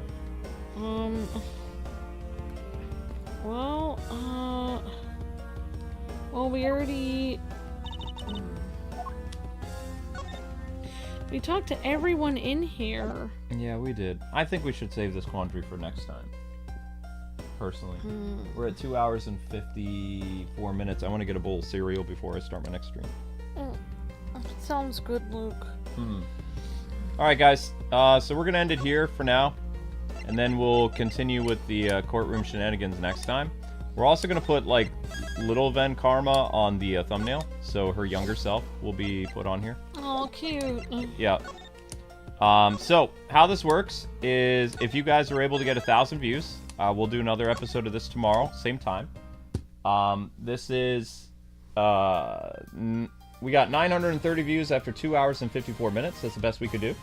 Thank you again, Brianna, for the upgrade of going back to VIP status, and we look forward to covering your Kingdom Hearts game. Yep, and thanks also for the super chats and gifted memberships. Yep, thank you for the super chat, and thank you to the gifted memberships from Decker, I believe. So, Yeah. And super chat from Miss Deanna. And a super chat from Miss Deanna as well. Yeah, I have my information here. Okay, so you guys will be redirected over to the robot game, which will be starting up around 8 o'clock. It should be 8 o'clock, 8:15 at the latest. I need to go grab a bite and all that fun stuff. So you guys will be redirected. That stream will start when we're around 40 likes. I don't even know how many likes we're at. We're at 33. So we're getting there. Not quite there yet. And then I believe today, tomorrow also is our will be Marvel vs. Capcom stuff. So we have a pretty big day ahead of ourselves tomorrow. Thank you guys so much for watching. And we'll see you guys. Yeah, definitely. We'll have a big day tomorrow. Awesome. It's gonna be a fun day tomorrow.